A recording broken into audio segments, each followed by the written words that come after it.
I got to say is, wow. For anybody who knows me, you probably already know what I'm talking about, but go Bills. Let's just say the last 4.5 minutes, holy crap. But go Bills. They pulled it out in the very, very, very over last second, since the play was already in lieu when the timer went out, ball was in the air. So good job, Bills, there pulling that off. Holy crap. Sergio, how you doing? I had a heart attack. If every game, this is the first game, if every game is going to be like this year, I don't know. And I usually don't watch American football, but this was like Super Bowl. That was, literally the last, few minutes of the game was just insane. Yeah. So, I mean, even the betting markets had them at like 98.9% or something that Baltimore was going to win. But they just came to town. Yeah. And you know what, Alan, I got to say, you're right. You were right. He called out the fans who left. He called out the fans, basically probably turned off the TV as well. And I mean, when you're down by 15 points and there's only a few minutes left in the game, chances are you're not going to come back. That's why. But I got to say, he was right. Sports is the greatest. Let me tell you something. That's why there's any given day, anything can happen. Sports, any sports, baseball, football, basketball, whatever. Anything is possible. That's why you pay for the seat. I'm sure 20,000 people left probably last 10 minutes, you know what I mean? Or 5 minutes. Oh, God, yeah. Sure, and I'm like, now you're on your phone watching the stupid ending. And I'm like, no, even at that point, you're walking to your car. Yeah. And all of a sudden the fireworks are going off and you're like, what the hell's going on? And then you're hearing the roar. You're hearing the roar from the stadium. Something good happening. Right? Yep. No, it was amazing for sure. Yeah. It was just very similar to the AFC Championship game back in the 90s when it was Houston versus Buffalo, and it was the great comeback game of then. People were tearing down the fences to get back into the stadium because they all left. So either way, awesome. Go Bills. But we're not here to talk about that. We're here to talk about Uber, Lyft, all the crazy crap there. So yes, we got quite a show going for you today. So let's go with what we're talking about. We are going to talk about the CPUC and Calstart EV incentives with an LA workshop.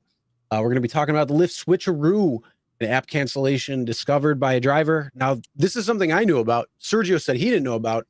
I had no idea. We're going to talk about that. Maybe you did know about it. Maybe you didn't. But yeah, we're going to be talking about something with the Switcheroo. If you didn't know about it, it's going to make a lot more sense. If you already knew about it, hey, then cool. But then we're going to be talking about Uber cash trip problems for drivers. It just seems like more and more problems. So we're going to be going over that problem and what to watch out for if you decide to opt in, like the 9% of people in our poll who decided to opt in and then are open to taking them. Okay. Then there's also proof Uber's ripping off drivers and passengers at the airport trips. Lyft Priority Mode and wait time clock is changing. More Lyft glitches. Lyft expects $200 million in savings with SB 371 bill. Now, how much is the percentage when it comes to Uber versus Lyft? 10%? 75-25. So Uber's supposedly. There you go. 800 million. Yeah, this is in California only. Woo.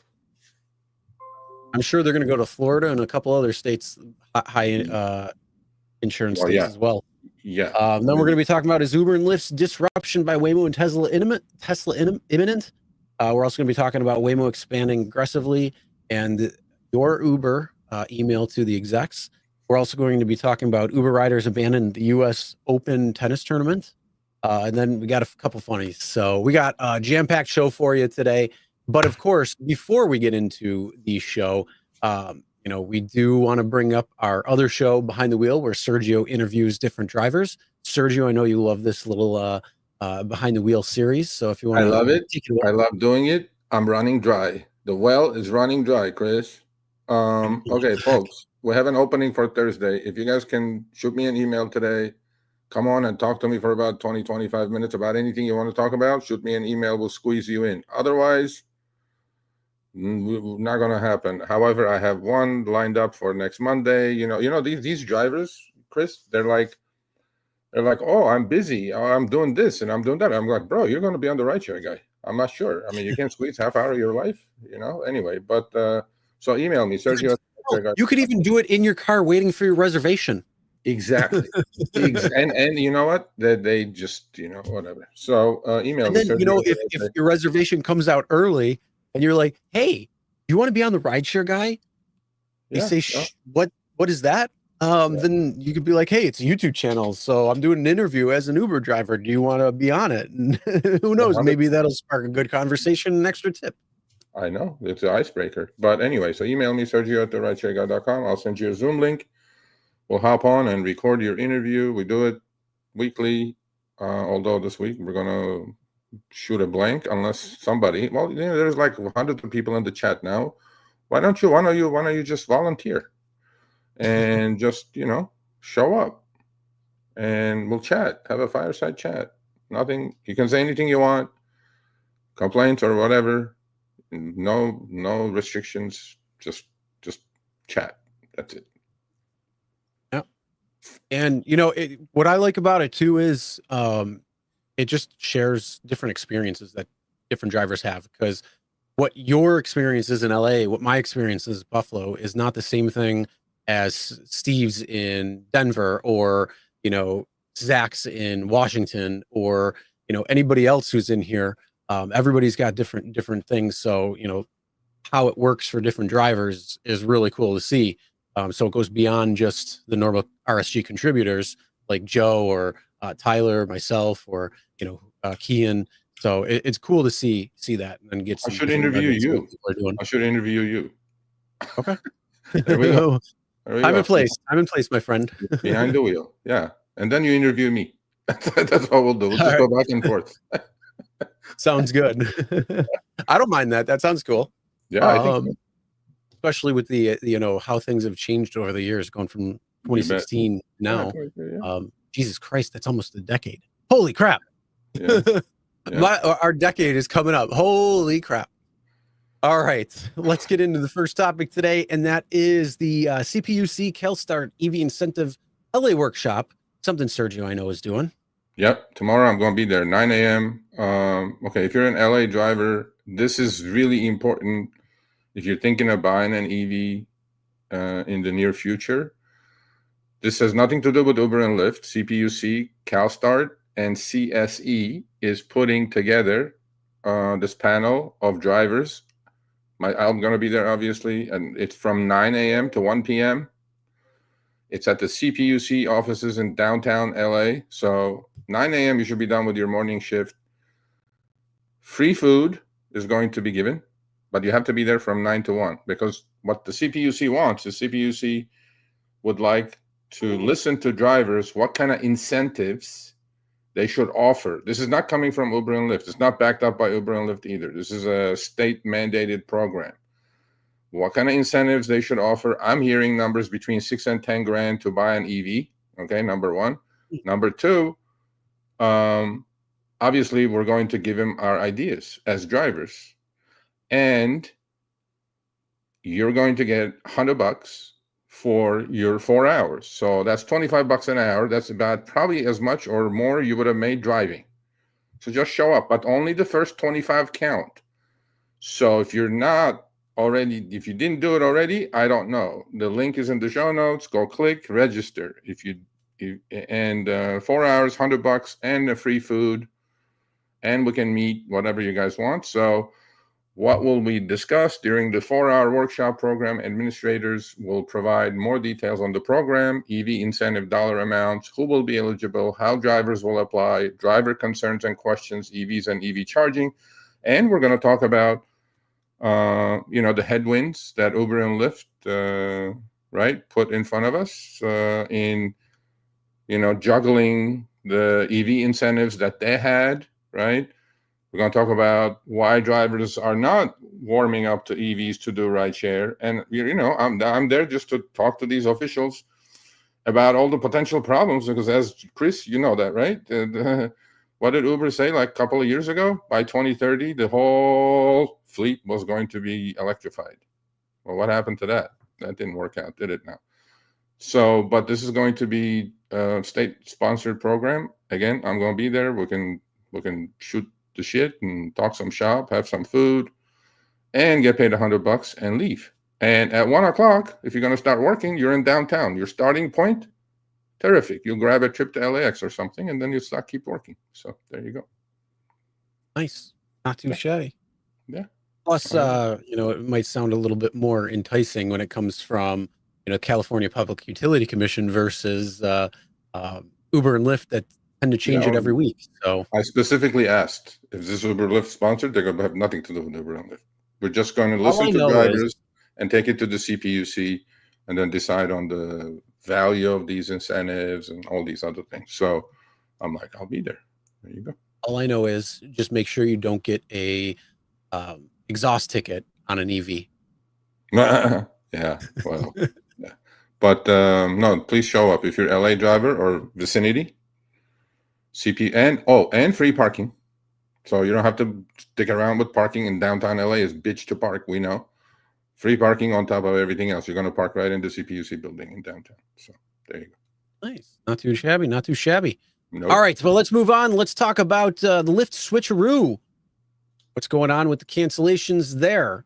Okay, you said you knew about this. This is the first time I did not know. Okay, so put in the chat, folks. Look at this. This is I received from a driver. Like last week, by mistake, we discovered something. This week we discovered this. Now I did not know anything about this. I sent it to Chris. Chris goes, "You didn't know about this?" I'm like, "No." I think I know pretty much everything there is to know about this gig. So I received an email from a San Francisco driver. He goes, "Sergio, a ride popped up on the ride finder. This is Lyft. I didn't even click on it." Okay. Then the exclusive offer came. I was a minute away from the passenger. I rolled up and picked them up.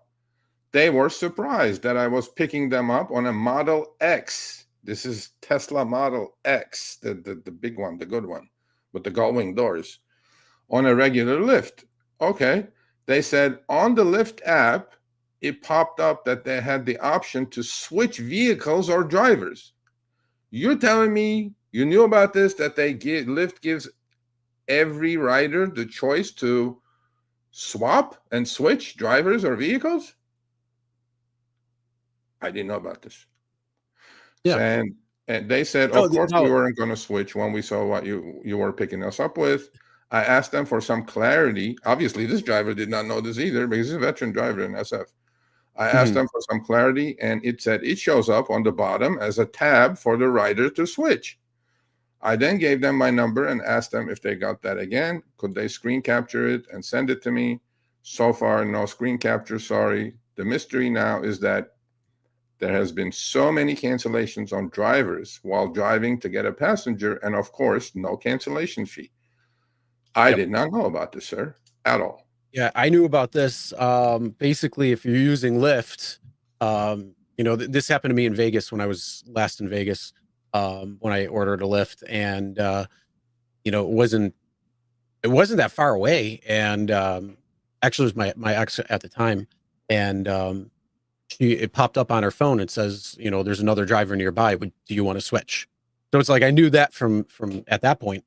But yeah, that's what happens is they will ask riders if they want to switch their driver, and sometimes it's probably not even that closer. Like this driver said he was a minute away. Like how can you have somebody that's even closer than that? In any way. So it's quite weird at some of those times.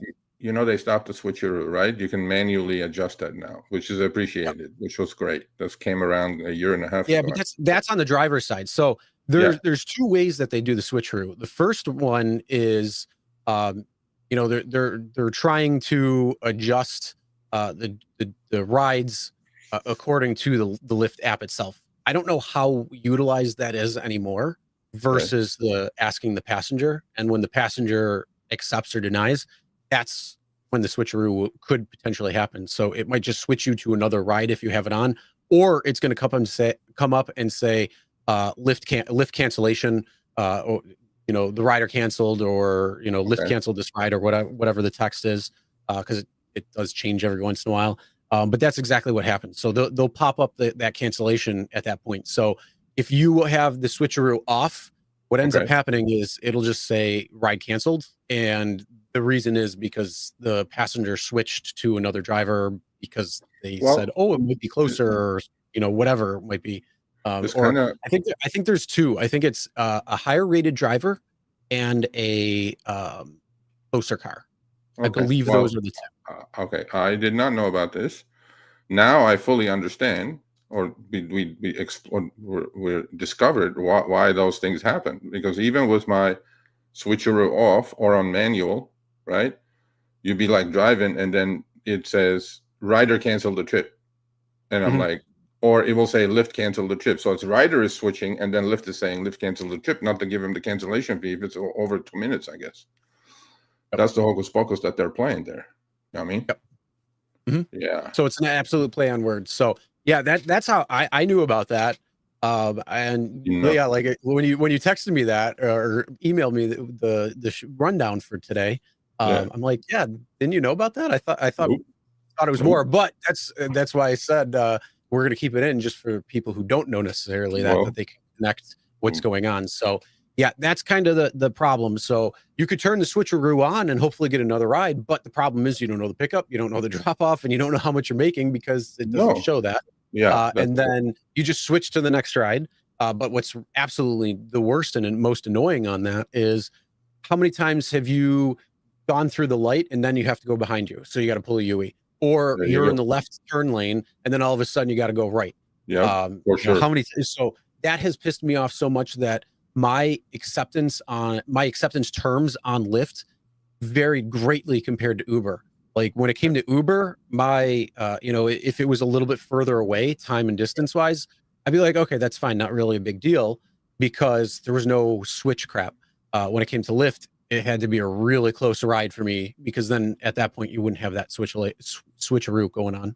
Yeah, no, I didn't know. Honestly, I didn't know, and I like these kind of little mysteries getting solved by driver experiences, which this guy is definitely a veteran. And then the rider saying, why would we cancel it? You're picking up in a Model X. So why would we switch the trip? You know what I mean? And he was like, did you know about this? I go, no, I didn't know about this, but I'll put it up on the show. I go, I didn't know. So that's why you guys are getting all canceled or switched or whatever is happening, is because the rider is initiating it, not Lyft is doing it. Well, Lyft sometimes making it sound like they're doing it. So. Well, yeah, it's sometimes both. Sometimes they're doing the switcheroo because nobody wants to take a particular ride, so they just automatically pair a driver who's open to it, to just get that ride done. And so that's when Lyft does it, I think, more so. And then I don't even think Uber point is the passenger doing it. I've never had a trip that I accepted on Uber on my way. It either got canceled by the rider, or there's no switcheroo on Uber. Obviously, I don't think there ever was switcheroo on Uber ever. Not that I know of. Yeah. So there you go. So yeah, that's why my radius was so much larger on Uber than it was ever on Lyft, because I didn't like that switcheroo bullcrap, or even the same thing with the cancellations. You knew that's exactly what happened. So because they would say, oh, we're going to try to switch you to another ride, but if there's no ride available, well, that's we're not gonna. But how many times have you had a ride that came in, a request, and you're like, no, I don't want to take this. And this is even before upfront fares. And you're like, no, I don't want to take it because I don't want to go, 25 minutes away. And then all of a sudden you accept a different ride. They switched you. And this was before the filter too, where you could turn it off. They would switch you to that 25-minute ride that you didn't want to take the first time. So 99% of the time I would just cancel on that. I would actually shut the Lyft app off for a little bit. Usually take Uber ride at that time, and then continue on. But now that they've got that filter, it makes it so much different. Yeah, no, I didn't know. I agree. So okay, well, good thing we put it up. Either way, for the people, did you know about this? How it switched? Put a 1 in chat, and if you didn't know, put 2. So if this is like brand new info to you, put 2, because I just want to know. Because like I said, yeah, I knew about this for 9 years or something now at this point, because it was when we were in Vegas. We were waiting for a ride. I forget what we were doing, but we were waiting for a ride, and Lyft popped up and said, hey, do you want to they're in my camp, nobody knows. There you go. I didn't know. Okay, so this is true. Last week, actually, last Show Me the Money, we talked about this. This was also discovered by mistake by a driver, which we put up last week. I found out, while they're pricing the ride, it shows up on Ride Finder. We talked about that last week. Go check out last week's show. Yeah, and I haven't had the time to do it with my wife yet, but I'm gonna test that. I'm gonna turn the Lyft app on. Everybody says 2, except Mike Smith says 8. Okay, well, there's 1 right there. 1 1. Okay, yeah. So there's a couple of ones. So yeah, hey, you guys got to be customers on the app as well too. You got to go. I use Lyft all the time. I use Lyft all the time, and in fact, I have a. But you're in LA. There's literally like 6 drivers at every corner.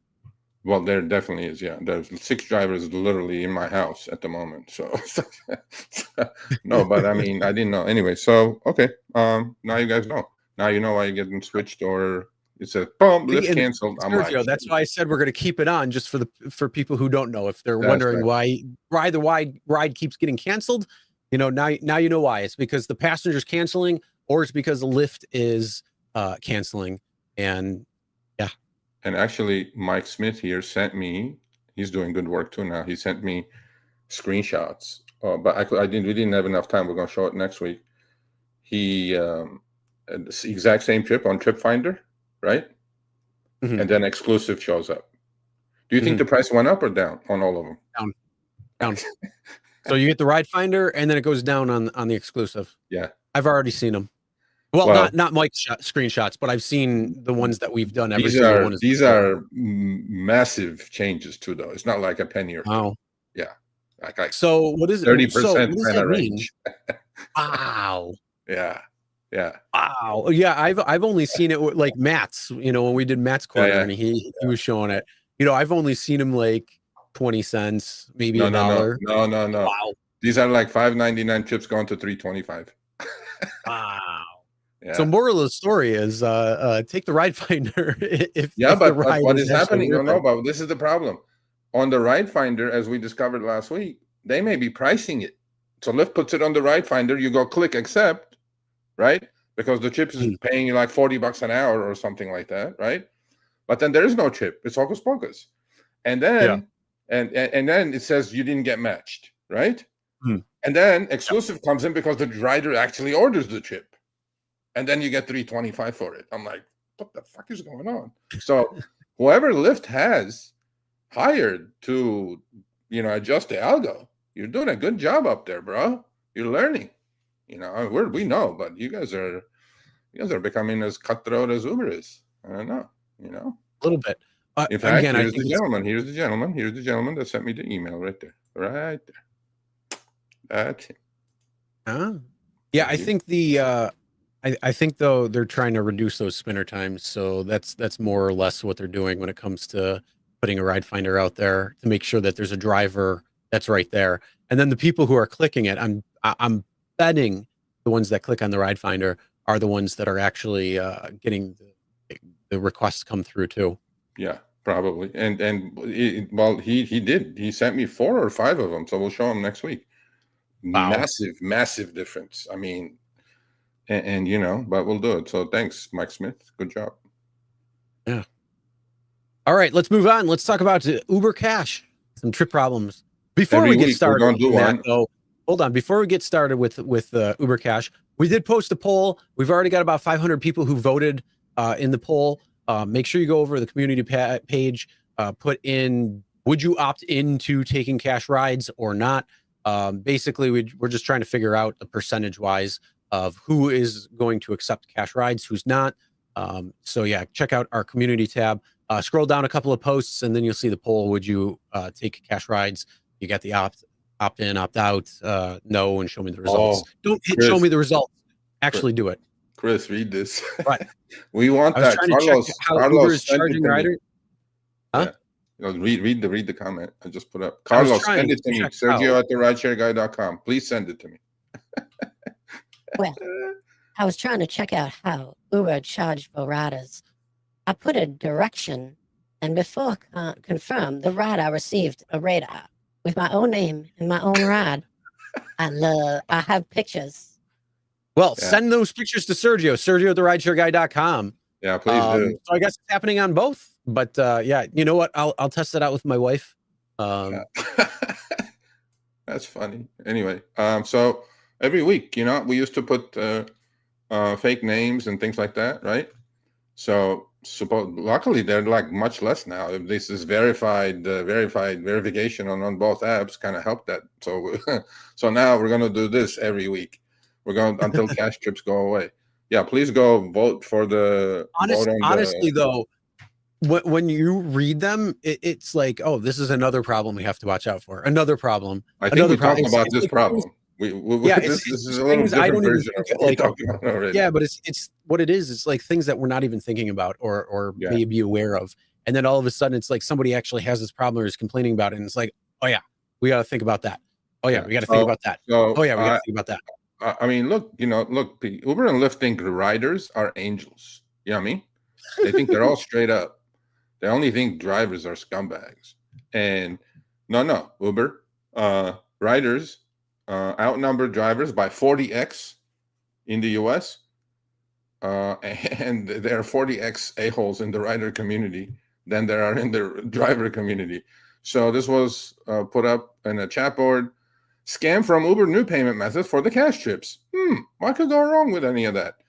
The guys, not sure the race anyway, was jumped in and say, I will be paying cash also. The apps indicated cash trips. Okay, at the end of the trip, he said, okay, the English obviously is not great here, but I'm going with it. Okay, at the end of the trip, you guys get the gist.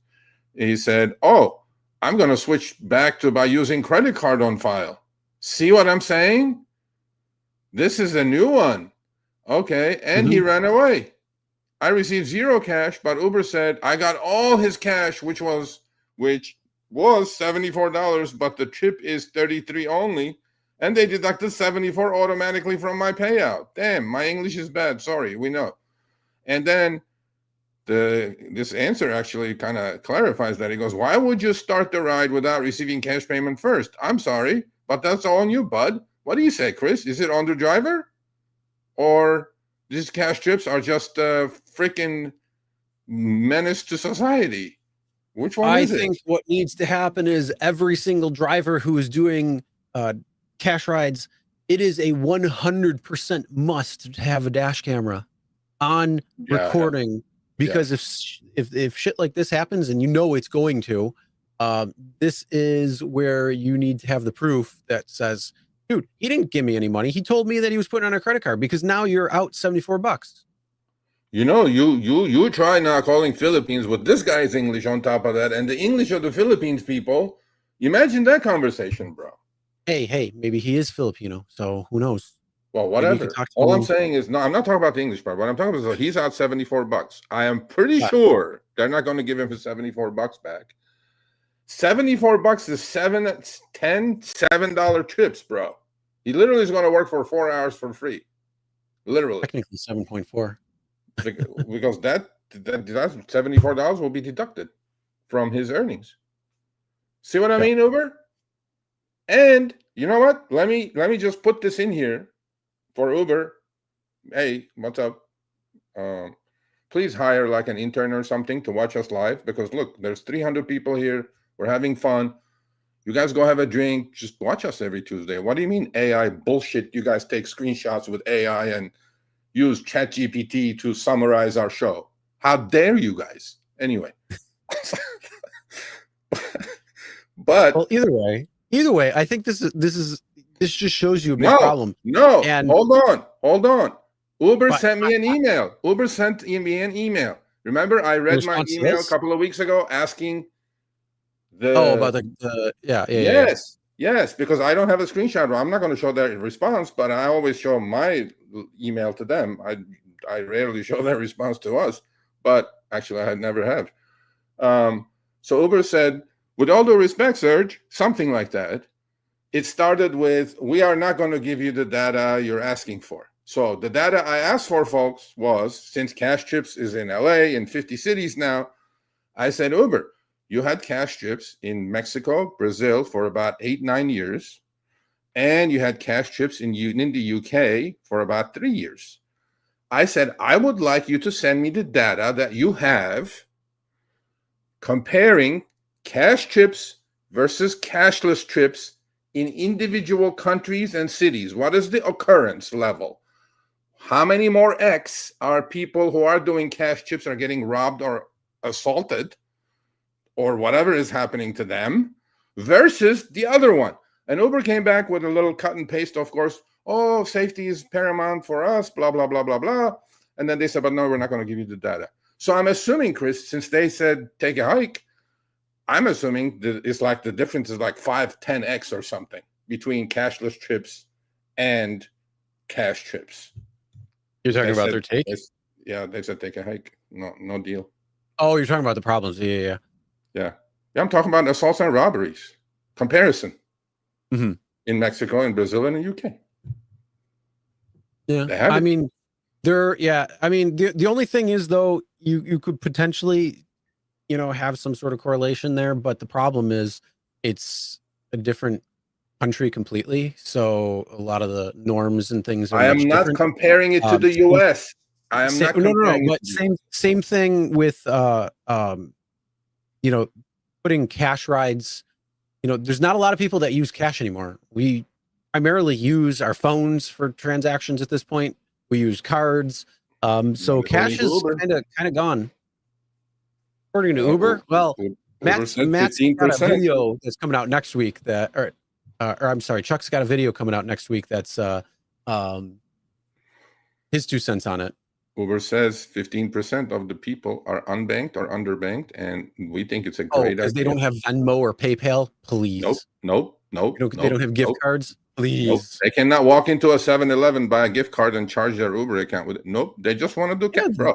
This is all about top line growth. But so then how do you verify gross bookings going higher and higher before Waymo and Tesla wipes Uber off the planet? That's just keep going. Keep the music going. I guess I don't know, but either way. Anyway, wait until the cash. Wait until you get a cash register in Waymo. You got to feed the cash, and then it'll be like, oh, we'll finally move now. Oh, one of those cash machines. Yeah. You put another $1, you go another quarter of a mile.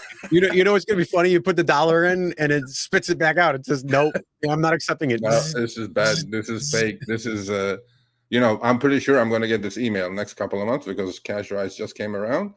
It's going to be a counterfeit money going around too. I guarantee it. I'm going to get an email saying, Serge, it's counterfeit. I'm like, hey, bro, I just told you not to do it. Yeah, we talked about that. I mean, you got to get the pen now to mark the dollars. You got to make sure it doesn't say for motion picture use. You got to make sure it says United States of America on the dollar bill. So yeah, there's even more things. But the question is, get the cash up front or after the ride? Cash up front, bro. What the fuck? Yeah, straight. Cash up front. And you know what? And the cash I will show on the dash cam. I'd be like, there's also an additional cash surcharge. Well, I know how to gotta pad the pockets, another $20. No, the surcharge would cost me $20.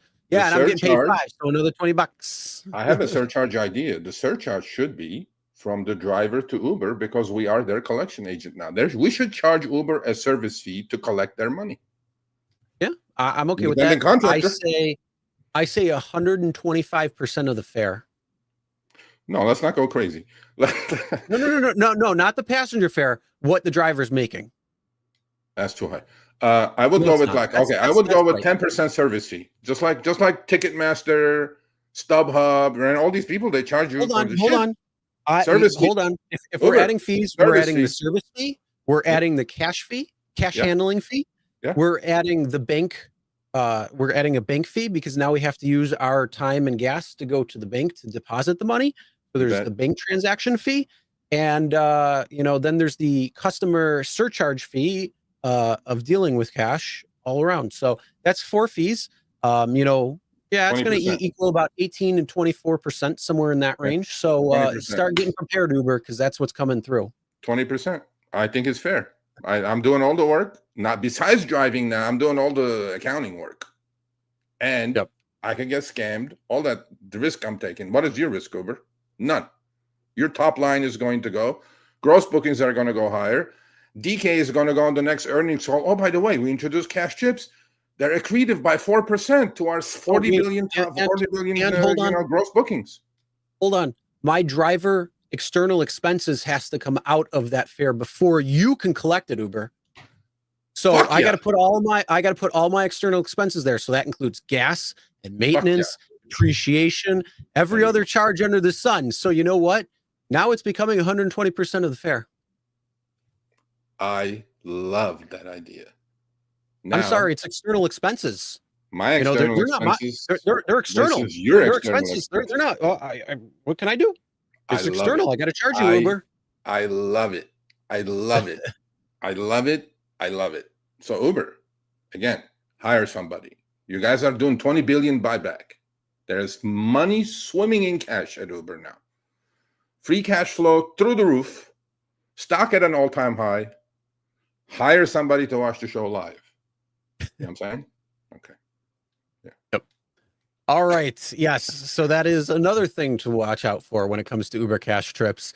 If you have any issues that you've come across when it comes to cash trips, please let us know so we can make everybody aware as well too who decide to opt in. And of course, don't forget to go check out our poll and let us know what you would do. And if you want to comment why or whatnot, put it in the comments. So yeah, let us know. All right, there we go. And with that being said, let's move on to proof that Uber is ripping off drivers and passengers on airport trips. I did a good study on this. Were you able to sync my screenshots? Yeah. Thank you. I think so.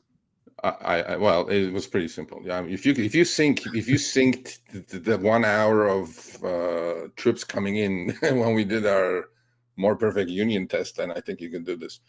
Okay, so this is the Go ahead. Okay, this is the famous horseshoe at the LAX. This is the Roach Motel, where you can't get in and you can't get out. This is it. It looks like a very confusing manual car. This was built in 1961. So here it is, folks. If you're an LA driver, you've been here many times, like I have. There have been days, Chris, during holidays, specifically before the days where they had LA Exit, where we used to drop off and pick up at departures. So LAX is built on 2 levels. Bottom level is arrivals, top level is departures. So nobody other than TCPs can pick up at arrivals. If you're X, Comfort, whatever the heck you are, you need to pick up. You used to pick up at departures. Chris, imagine at Thanksgiving, the horseshoe, by the way, the whole thing is like a horseshoe, and it's literally half a mile long, Chris. Maybe not even more than half a mile long, okay?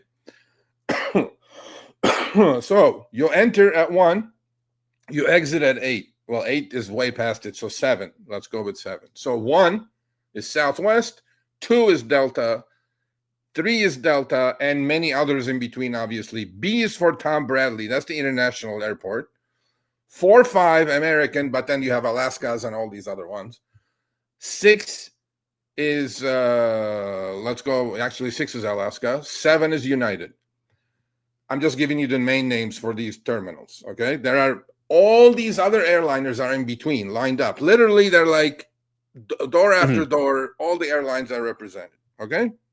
So you enter at 1, there are 2 cutoffs between 1 and 7, and between 3 and 5. Cutoffs sometimes are slower than going around. So here's a trick. If you're an LAX driver, when you turn on your Google Maps, the inside line shows you the traffic. Obviously, hopefully you have your traffic turned on, shows you if it's green or red. The outside line is the arrival level. So you have nothing to do with arrivals. Although, once in a while, what I used to do is, if the rider is on a rush, I would tell him, listen, upstairs is absolute clusterfuck, and you're going to, American, we have to go all the way through the horseshoe to get there. You're going to miss your flight. And I would look at the bottom, arrivals. I would go drop them off at arrivals. All they had to do was take an elevator to departures. Once in a while, you take the bullet and you get a great tip out of it because you just haven't made their flight. However, there was an article about 10 days ago, 2 weeks ago, that came out. They have not responded to me yet, which is kind of surprising. They said that they tested this, and you said you were going to test it because Buffalo Airport, all the terminals are side by side. Did you test it? What? Did you test it at Buffalo Airport? The terminal? Yeah, at the Buffalo.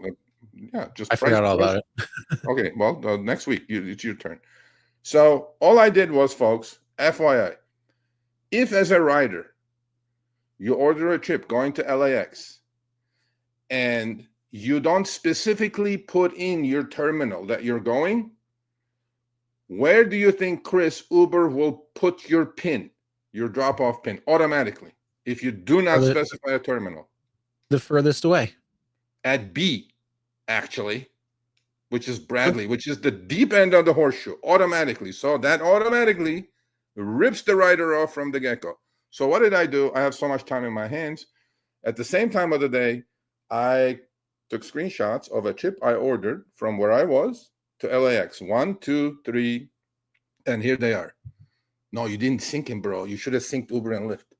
Anyway, okay. All right, so here we go. The first one is sync. You just said sync them, and I put the freaking ones in time order. I don't know. You went with the terminals. No, I wanted you like sync them with Lyft and Uber side by side. But okay, it's okay. You guys will see. So this was at 8:36 p.m.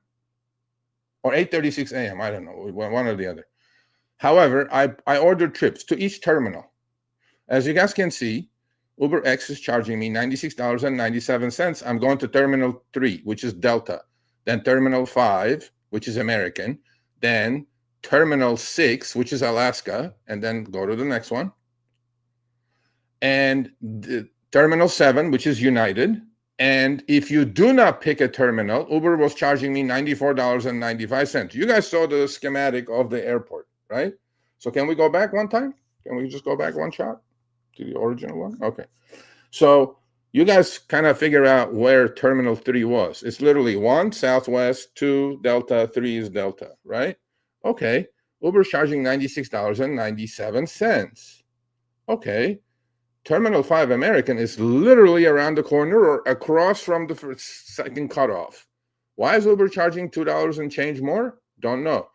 And then Uber has the audacity on Alaska to charge. This is all these screenshots. You guys can see the time codes. They're all taken simultaneously. So why is Uber charging so much money for you to go literally from one terminal to the next terminal? So this is how Uber rips off their riders. And FYI, just because there is a $5, $6 difference almost between Delta and Alaska, you literally can walk actually faster than getting stuck in the horseshoe. And this is the problem that article put up, saying that they did the same kind of test in some airport. They put two phones side by side, and literally the terminals were next to each other. They ordered trips, and on one terminal, literally walking distance 30 feet or 100 feet from the other one, Uber was charging like 10% more. And Uber does not pay you guys, by the way, extra. So just go back one time, go back real quick. So this is the one that if you don't specify is $92.96. And no, the one on the right is that one where it says LAX International. Uber will pick your deepest spot and the horseshoe. However, Uber was charging you more for Delta than go further up, actually. So this is the shenanigans. So More Perfect Union, if you're watching this, I'm going to send you the clip of this. This is our next test. We tested, and honestly, though, it makes sense. We proved beyond reasonable doubt that algorithmic wage discrimination happens to the drivers. Now we're going to prove it on the rider end, because Uber rips the rider much worse than they rip the driver. And then, okay, but in reality, at LAX, they're not. The price discrepancy, I think, is warranted. On going from the same spot to LAX? Yeah. At the exact same time of the day. Yeah, because you're going to have to, the driver is going to have to get paid more, because whether they're sitting at Terminal 1 or they got to travel all the way to Terminal 6, which is around the horseshoe. I mean, you have to spend more time in there. You have to spend more distance. I assure you, the driver is not getting paid anything. Doing it literally by time and distance, and a few other things, it would make sense that they would charge riders for the different terminals based on the actual length of the trip, because the length of the trip is actually extended if you're going to Terminal 6 versus Terminal 3 versus Terminal 1. I get that. I get that. 100%. I believe it's warranted, at least in that case. Now, if you do the same thing when it comes to Buffalo, which is like a freaking 1/8 of a mile because there's nothing there, And you that's do why you do should the do that. first one, Okay. and then you do the last one, and there's like a $6 charge. That's different. That's a lot different then. Okay, you can do that test, but when you say warranted, this is the rider pricing. Okay. Yeah. If now we're going to put up the same terminals, same time of the day on Okay. Lyft. Well, here's the thing, Sergio. Here's the thing. What's a good bar strip down in LA? The what? What's a good bar strip down in LA? I don't know, anywhere in downtown. Okay, well, go to downtown and then pick. I want you to along a half a mile stretch. I want you to pick 5 different bars on each one, going from the closest to your house to the furthest to your house, and see how the price is going to change. It's going to be pretty much the exact same thing. You're going to pay a few cents or a few dollars more based on the time and the distance and the length of the trip. Well, so in that case, it actually makes sense. And the fact that they do it to international, when you still have a whole other part of the horseshoe, they could have just gone to like 7, 8, or 6, whatever's the most expensive. But Bradley's not actually that expensive. So honestly, in this case, no. If you look at United, length and the distance. If you look at United compared to Bradley, actually it's cheaper because you're using the first cutoff. All I'm saying to you, Chris, is this: the difference between Terminal 2 and 3, which is Delta, they're both Delta, should not be literally 100 feet of walking. Should not be $4. It should not be. Period. I'm not calling the difference between Alaska, which is around the horseshoe. Okay. So we're going to test. Honestly, the most you could do is 5 and 6. Well, so you got 5 and 6, which is it's like $2 more to go to 6 than 2, than 5. Okay. I take your point, except that what you maybe you understand this part of it, that out of that $2-3 extra that Uber is paying, Uber's charging the rider. Okay. If that's warranted, they are not passing along that $2-3 difference. Okay. Go back to my exact situation. To the driver. Go back to the exact same thing of what I said when it comes to the bar district. I want you to pick 5 bars on the same street that are within a half mile, the same distance that it would be around the horseshoe. And I want you to do bar 1, bar 2, bar 3, bar 4, and bar 5. And I guarantee you're going to see pretty much the same exact thing on both sides, because we know that they're going to screw the driver. So we know that they're not going to pay as much. They probably are paying the driver a little bit more on the driver's side. The only way you're going to see that is if you order the ride and the driver picks it up and you see what the driver's making, going to Terminal 1 versus Terminal 6. That's the only way. It's the same thing. Downtown. What Tomorrow, the driver's going to make picking up from your house and going from bar 1 to bar 5, which is a half mile down the road, and added time. So yes, the driver will make more. You will be charged more. It only makes sense. I'm sorry, this one is not really that big of a deal, in my opinion, because you are sitting in the car for a longer distance. You should be charged more. I disagree with you because I don't think you're picturing LAX, although you were there a couple of months ago. I know what LAX is, and I know the horseshoe, and I know that, yes, it can be absolutely a nightmare. So for the amount of cars that are there, for the amount of time and distance that you have to travel, let's do this. It actually makes sense. Again, go to the bar. I want you to go to United. Hold on. Let's look at United. Go back one shot. It's there. Okay, United is Terminal Alaska. Okay, and Alaska is around the horseshoe. So between 3 and 6, okay, one is 96.87, the other one is 101.99. With the exception that if you took the cutoff, you're not going through the horseshoe. So how is it that Uber charging $6 more using the cutoff, going right across from 3 to 6? $6 seems to me a lot for literally going across using the cutoff, not going all the way around. But it might be, but the fact that there's a price discrepancy and it's based on distance. No. Price discrepancy was not my problem. Price discrepancy is allowed, is accepted. I accept that part. My contention is that I agree with the article that came out. There were these terminals are literally side by side, and the price discrepancy should be there, but it should not be at this level. That's all I'm saying. I'm not saying that it should be all equal. Absolutely not. there should not be this much of a price discrepancy, and that's what the article was saying. Now, why is there so much price discrepancy for 100 feet of walk? $100 to go from your house to LAX to begin with? Well, no, that's a different ripoff because that's what I would focus on. Why the hell does it cost $100 to go from your house to LAX? By the way, this is not even my house. This is closer than my house to LAX. This is about 26 miles. I assure all of you who are watching this that the driver did not get paid more than $32, maybe $30, $32, $28, $32 for this trip. There is absolutely no doubt in my mind. So probably, not probably. I know definitely. And well, I mean, one of those.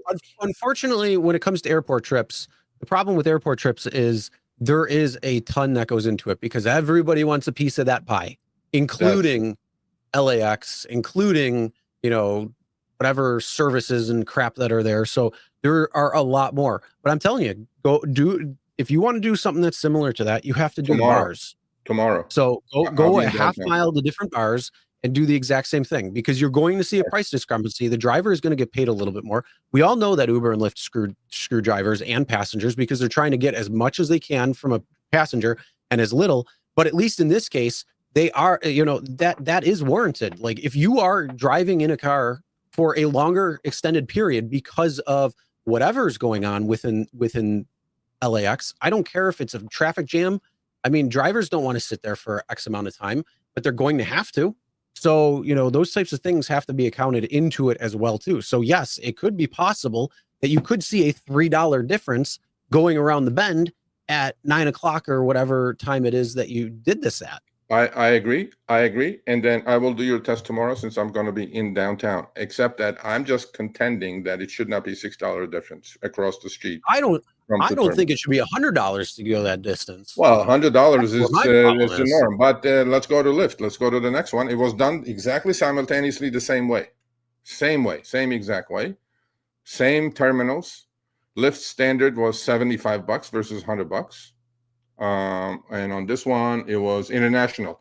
So international was 94 on Uber. On Lyft, it was 75. On Southwest, which is the first terminal, it was $70 versus 92. On Delta, which is 3, Uber was 96 or something like that. Lyft was 72.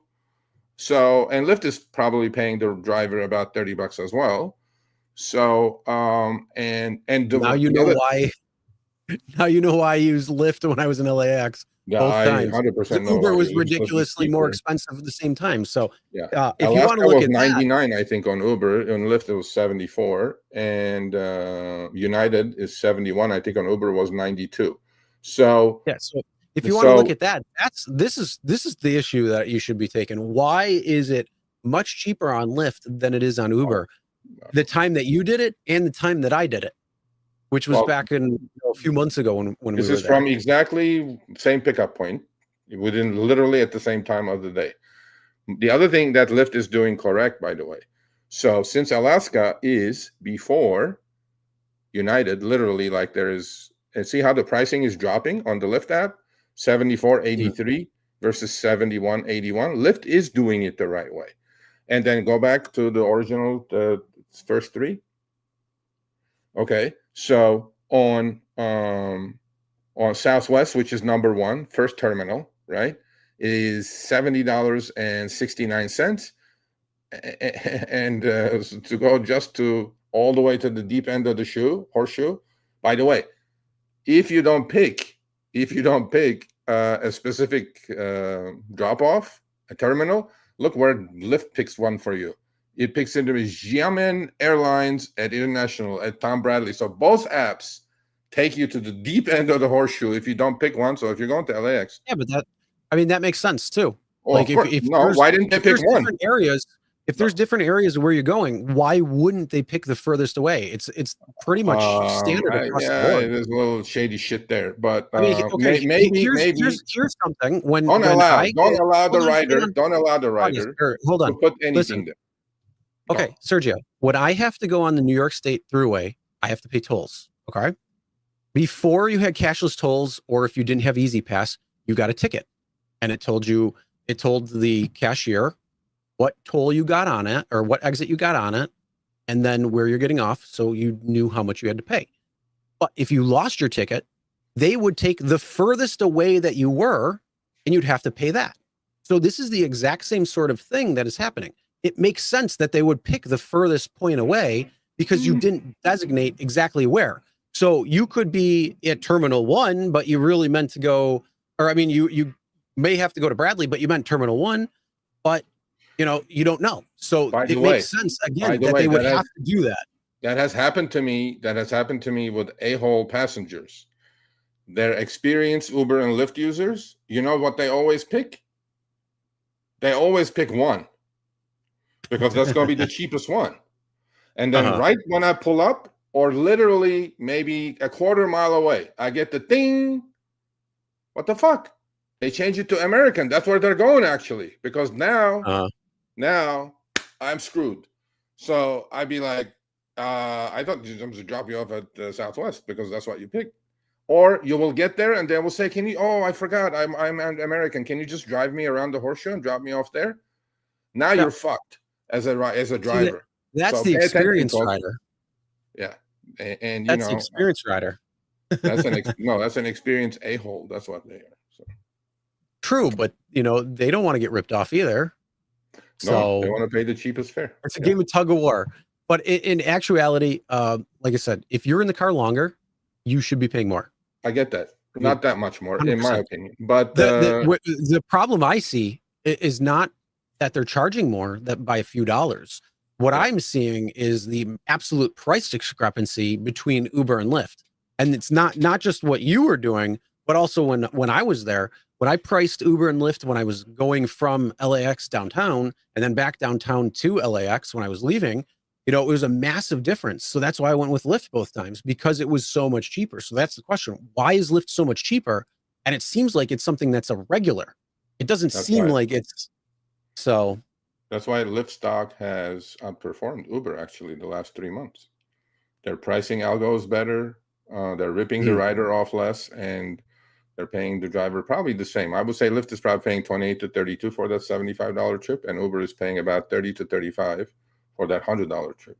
So I will test that tomorrow. So good idea. But I want you to test it for your airport, Buffalo, which is literally like one row. It's one row. It's literally like a quarter of a mile, eighth of a mile, if that. And I'll have to do the first one and the last one and see if there's a discrepancy. No, it should be, but it shouldn't be like $10. It should be maybe $1. It won't be like that. Well, we'll find out. Do it. Test it. All right. Yeah. But either way, like I say, like it makes sense that it should be like that. I agree. I agree on that part. But the discrepancy between Uber and Lyft is no. This was not about discrepancy, Chris. This was about it shouldn't be that much. There should be a discrepancy, but it shouldn't be that much for 100 feet. It shouldn't be. Well, yeah, it shouldn't be. If you extrapolate though the 25 miles that it takes, it shouldn't be. It probably actually is. If you bring it down math terms and simplify it down, it's probably actually right in line with a few extra. Percentage wise, you mean percentage wise from 1 to 1 to from there? Yeah, I'll figure that out too for you. Yeah, because if there's a statistical significance that's different, then that might bring into account. But in reality, when it comes to the overall, if you're spending $100 on a trip to go from 25 miles away to LAX, that's a problem there. $4 a mile, that's crazy. All right, get a taxi. Yeah, $100. I mean, the whole thing is, even if you take a taxi, when the whole ride until you pay, once that meter stops. So it happened to me. It happened to me this weekend. We were going out to a wedding. Okay, the wedding. I'm in Granada Hills. The wedding was in Glendale. Glendale is literally 16 miles away, 17 miles away. No traffic, 7 o'clock at night, Saturday. Okay. So my wife said, we should take an Uber and Lyft. I go, sure, we should do that. And so she goes, how much do you think it's going to be? I go, probably 40, 50. She goes, what? I go, yeah. What do you think it was going to be? She goes, what do you mean? It used to be like 25.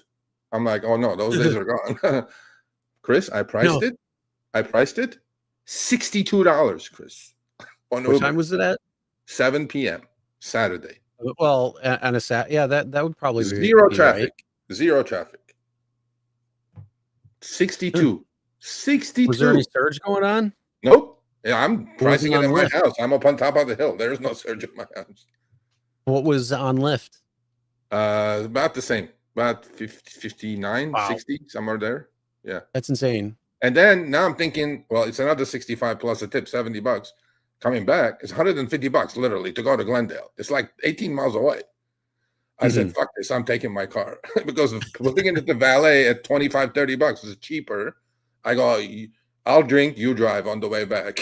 And she goes, yeah. But I didn't pay. I mean, $150 to go to Glendale and back? What the hell is going on? That's crazy. Wow. Yeah. Full circle, baby. Full circle. Yeah. Anyway. All right, well, let's move on. Let's talk about Lyft Priority Mode and wait time clock is a changing. Yeah, this is new. I don't have this in LA. I think somebody from Florida sent me this. So as you guys know, everybody has priority mode now. It's not a perk. Everybody has priority mode. Good luck. But now within the priority mode, there's something called smart accept. It's not auto accept. It's not auto accept. So you know how we call it poverty mode? Yeah. This smart accept is called Lyft's bitch mode. Poverty mode, yeah, instead of priority mode. Yeah. So as you guys know, if you do Lyft's bitch mode. if you do take priority mode, you know you're getting automatically 15% less. Okay. Yeah. So but now they're making it more palatable. Okay, Chris? They're giving you filters within the smart accept mode. I like filters. Flip the smart accept pilot program on. You can pick minimum earnings per ride. You can get minimum hourly rate. But if you said anything above $20 from priority mode, folks, you're not going to get a trip in your life. So, and then exclude airport drop-offs, priority pickup rides that are under $4. This is a good list. Good filter. I like fantastic list. I even like the last one. Passengers have to have a 4.8 plus rating. Yes. I mean, come on, that's my line right there. I think they were watching the show when I said that and put that in there. Right. Yeah, so it says smart accept, auto accept rides for passengers who requested a faster pickup, customize your earnings preferences. This is beautiful. I like it. I like it, minus the fact that you have to be in poverty mode to do it.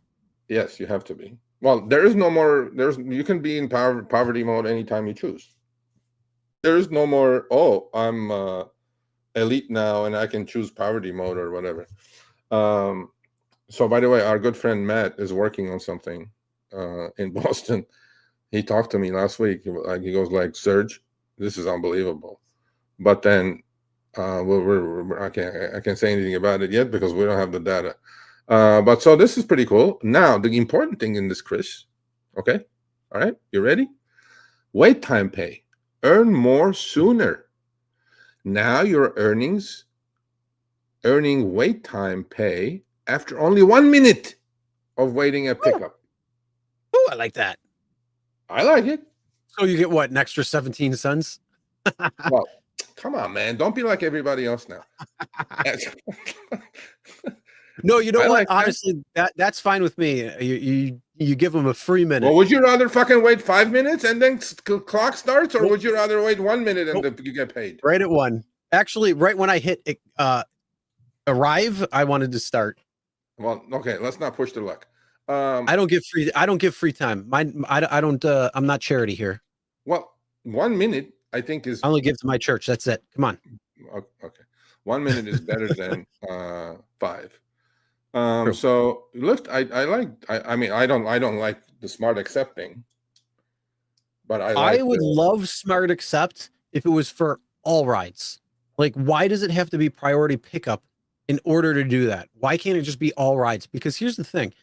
If you send me a ride and it doesn't meet the threshold of the minimum earnings per ride or hour per ride, or, if I don't want to go to the airport, or if I don't want to do priority pickup, or rides under 45 minutes or whatever it might be. Yeah. If I don't want to do that, you're going to send that request to me, waste my time. I'm going to let the 15-second timer go out because it's a statement to Lyft to say screw off. And then that passenger is going to have to wait that 15 seconds until, it can go with somebody else. Whether they take it or not, that's up to them. So why can't I just have this built in to begin with? And then that way, you're only going to send me ride requests that I would happily take. And then I don't mind being Lyft bitch mode because I'll put it on because it's already geared to what I want. Lyft bitch mode. Okay. See, somebody agree with you right there. I wish I could put those filters on every single ride. Well, yeah, there will be no passengers picked up. Well, it's got to know how many. I mean, if you have a 4.8 rating or higher that you want, you're gonna have a lot of people coming. You're still gonna, if you want rides under 45 minutes, you're still gonna have a lot of rides. Okay. I would turn off priority pickup rides because I ain't doing priority. But you know what?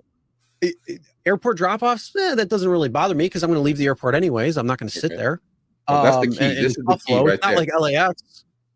The first two are the key. What are you setting your filters for that? It depends, honestly. Now, when it says hourly Lyft, is this active hour or is this online hour? I'm pretty sure it's active hour. Actually, that's true. Yeah. How are they going to figure that? Does it say anywhere there? It's going to be active. You know that. It's active. I'm pretty sure it's active. But Lyft already shows you the active hour when the pin comes in anyway. You know what I mean? Yeah. You know what I want to do, though? Not just minimum hourly rate per ride, but I want minimum mile or pay per mile. Oh, dollar per mile? Mm-hmm. I want that in there, too. Okay. Because the biggest thing is with the Gig U profit calculator, as well as Gary's profit calculator, once you know your costs to your vehicle, I would say do not take anything under that plus a certain percentage higher. So then that way every single ride is profitable. Huh. Look what she says. It says it doesn't filter out anything. Ding, ding. You still get bad rides. Those filters are just auto-accepted. Oh, did you see that one that I posted yesterday on X? Yeah, I did. From Buffalo to Pittsburgh? Yeah. Yeah, that was... Did you see the rating on there was 4.2? Yeah. Well, okay, so I like the 1 minute wait. Clock starts at 1 minute. Uber. Learn from Lyft, Uber. You see, this is good. With Uber, I got to wait. How many minutes is it? That the pay clock starts? 3 minutes? 3 minutes. Is it 2 minutes? To start, and then you can't cancel until 9 minutes now at this point. And then it goes to 7, and then Uber sends you a message. Oh, you want to get a little bit more cancellation? You know, if you wait a little bit more, you get a little bit. I'm like, no, I don't. 10 minutes of my life is not worth waiting for a $6 trip. The point I would say only if it's absolutely dead. And again, you have to make those decisions on the fly depending on what they're offering versus. Sometimes what they offer is actually worth it if at that particular time you're out is quite dead. Or if you're in an area that you didn't really want to be in the first place, but it's making it more worth it at that time. Yeah. No, I think the only time I would accept an inferior trip if it was going literally like 3 to 5 miles from my house if I was going home. And so destination mode? No destination mode. No, I don't use destination anymore. Upfront fares, just pick one that's going towards your direction. Or in the morning, if it's getting past maybe 6 a.m. and where I know about 6:15 the traffic, on the freeway is going to be parking lot. Now I'm antsy. I got up late maybe. I got to get something take me over that hump. Well, I got to get into the city somehow. Either go Hollywood or LAX. I got to pick something up. That's when I get kind of desperate. Then I go like, okay, I got to take this chip. Although I wouldn't have taken it, but I have to take it. I just need to get out of Dodge because if it's past 6:15, it'll take me an hour and a half to get over that hill. Anyway, but so yeah, I like it. I like Lyft. Good job, Lyft. Uber. See, I like why don't you go to a minute, Uber? Why don't you go to a minute? I like that. And again, I like the smart filters, but it needs to be for all rides. It can't just be for, priority mode. It needs to be for all. It's honestly, it's going to make the platform better. Hear me out. Why? Because one, again, if you set up your checklist properly, every ride that comes in would be meeting, and if they actually filtered it out as according to what you want, every single ride that would come in, you would be accepting because it meets your threshold. It meets your criteria. So the moment it comes in, you could put auto accept on at that point because it's meeting the threshold for you. And then that way, everything's good to go. That's true. That's true. Yeah. No. Okay. Lyft. Here's a good idea. Put it on every single trip instead of poverty mode. I mean, come on now. I think. All right. Well, let's move on. Let's talk about some glitches from Lyft. This keeps happening, bro. This is the same driver from Jersey. Look at this thing. You see the screenshot? 9/2, Tuesday 9/2, right? Look at what the rider paid. Look at the external fees. Lyft, according to Lyft lost their ass on this trip. Yeah. They literally, well, you know what? Mispriced the trip. Hey, they could have had some credit. They could have had, promotion going on or something. So that's where they're going to lose their ass. Yeah. Well, I don't know what happened. It either way. It looks mispriced to me. Because the trip is, I don't think it's mispriced, but $10 is pretty right. I think they mispriced it when what they paid the rider and what they paid to the driver. This is like if you look at the mileage, Chris, this is like a $2.50 a mile trip for the driver. I would take this trip every single day. Yeah. 15 minutes for $10. I mean, hell yeah, $40 an hour. So anyway, but then he goes, well, Serge, you want me to send these? And I know this guy's not photoshopping or shit. And then he goes, look what happened to the trip the next day in the app. Look what happened, Chris. Boom. How did the passenger payment then go from $10 where Lyft lost their money, and then all of a sudden now the passenger paid $21? Lyft had to make money somehow. Yeah. So for those who are just listening, basically it was the first screenshot that happened, and it was the passenger paid $10.03. Their external fees are $6.46, and Lyft lost money on this for their Lyft fee, so it was $6.77 that they had to put in to pay the driver $10.34. Yeah. And then all of a sudden it changed just a little bit the next day, and the passenger payment became $21.08. The external fees were the exact same, so that stayed at $6.46. But then the Lyft fee went from $6.77 out of their pocket to $428 that they get to collect on now. Yeah. You still made $10.34. Yeah. Well, no, yours is not going to change, obviously. How does the passenger payment change that much? Well, I don't know. Almost $11. And you know what that changes, right? That changes the 70-30 altogether. Yeah. Completely. Because on the first one, look at Lyft lost $6.77. On the second one, Lyft ended up making money on the trip. Now, if this was the first one, Chris, the first screenshot, and then it went down to 10, maybe there was a discount or some shit going on. But then it went from 10 to 21. And and he highlighted the time of the screenshot, Wednesday, September 3rd, and the first one is Tuesday, September 2nd. Yeah. So it doesn't even make sense. Do you even trust the numbers? Do you even trust the numbers that are there anymore? I think the algorithm, you know what I think the algorithm is? I think it's a rogue algorithm right now. Honestly, I think that they are like, we need to make sure that all the rides are as close to 70-30 as possible, no matter what. So the algorithm said, I have an idea.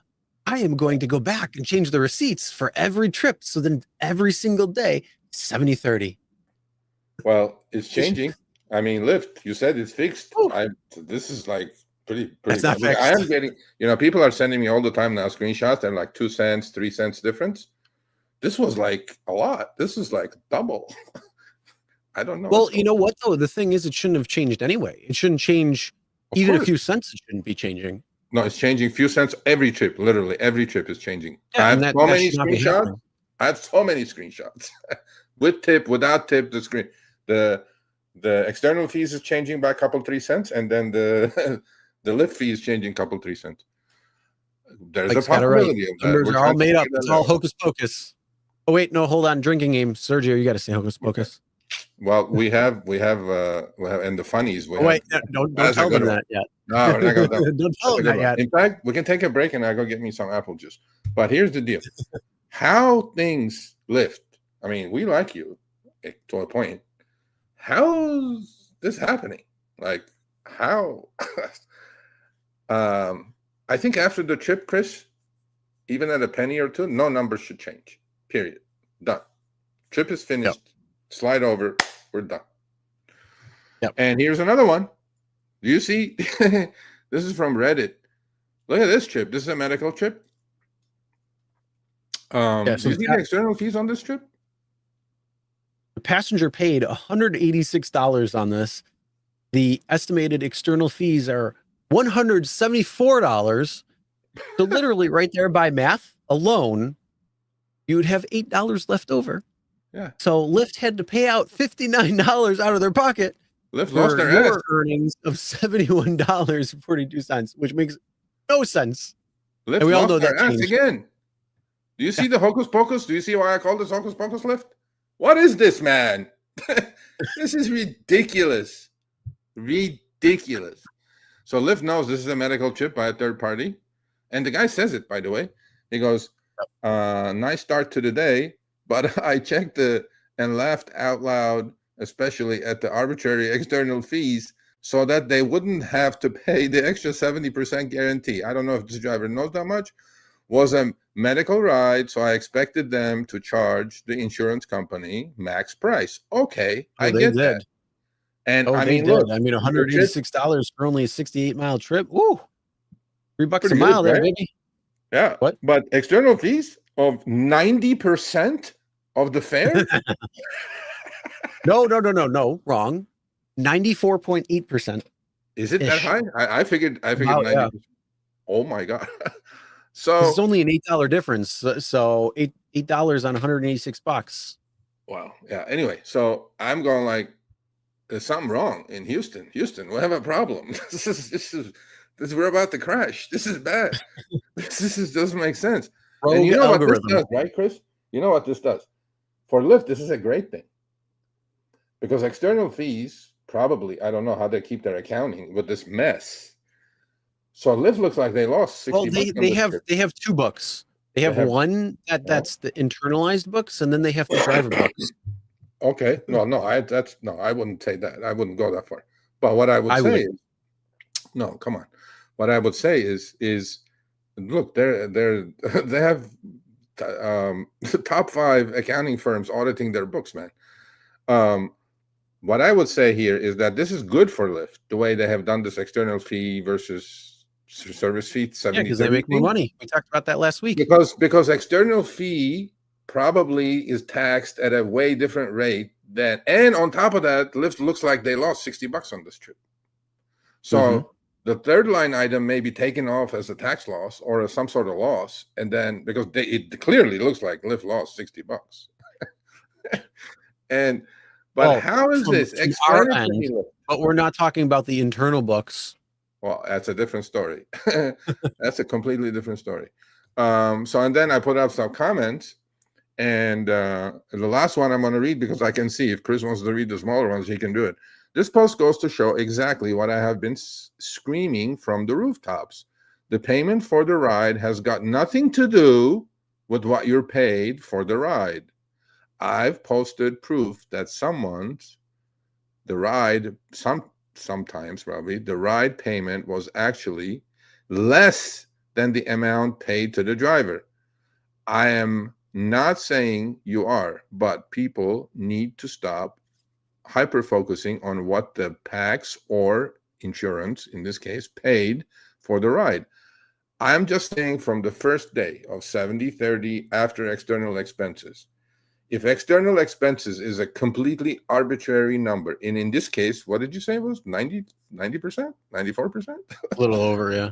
Yeah, 90% of the, how is this, Lyft? How is this possible?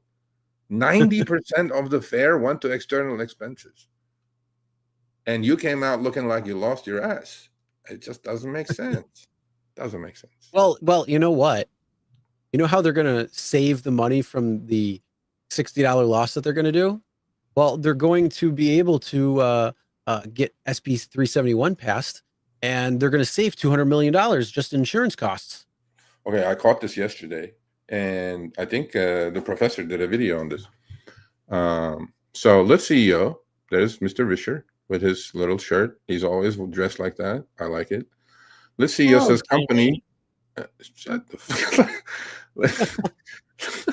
Lyft CEO says company will save $200 million in insurance costs, and that's why Lyft stock took off. It's like up to 18 now. You know, if Lyft gets to 20, Richard is getting his first 100 mil. You know that, right? That's the deal. Oh, mine. Yeah. No wonder the algorithm's rogue. I'm telling you, that's the deal. We talked about that. We talked about his $1 billion package. If Lyft gets to 70, Richard's getting $1 billion. A long way to go to 70. Anyway, Lyft CEO says company will save $200 million in insurance costs from California worker unionization deal. See, this is misleading, Fortune. Lyft is not going to save $200 million in insurance costs from the California worker unionization deal. The deal was made in a dark room, back room, where Lyft and Uber accepted drivers becoming part of a union in exchange for the drivers taking on more risk with a bill called Senate Bill 371, where, as opposed to $1 million for UI or UIM, it's going down to $60,000 from $1 million per person. And from $1 million, it's going to $300,000 per occurrence. So, but that's not where it ends. Lyft CEO says $200 million in insurance costs. So if Lyft is 25% of the market and Uber is 75% of the market, Uber is going to save $600 million in insurance costs. This is only in California, folks. Only. Okay. So Lyft CEO David Risher said on Monday that Lyft will save approximately $200 million in insurance costs due to the backroom deal, and we talked about that last week with Nicole Moore, company made with California lawmakers last month, which is paving the way for ride-hail drivers in the state to unionize. Bullshit, but it is what it is. So he accepted, at least he's honest. He said what we got in return was enormous. They did the deal, AB 1340 versus SB 371.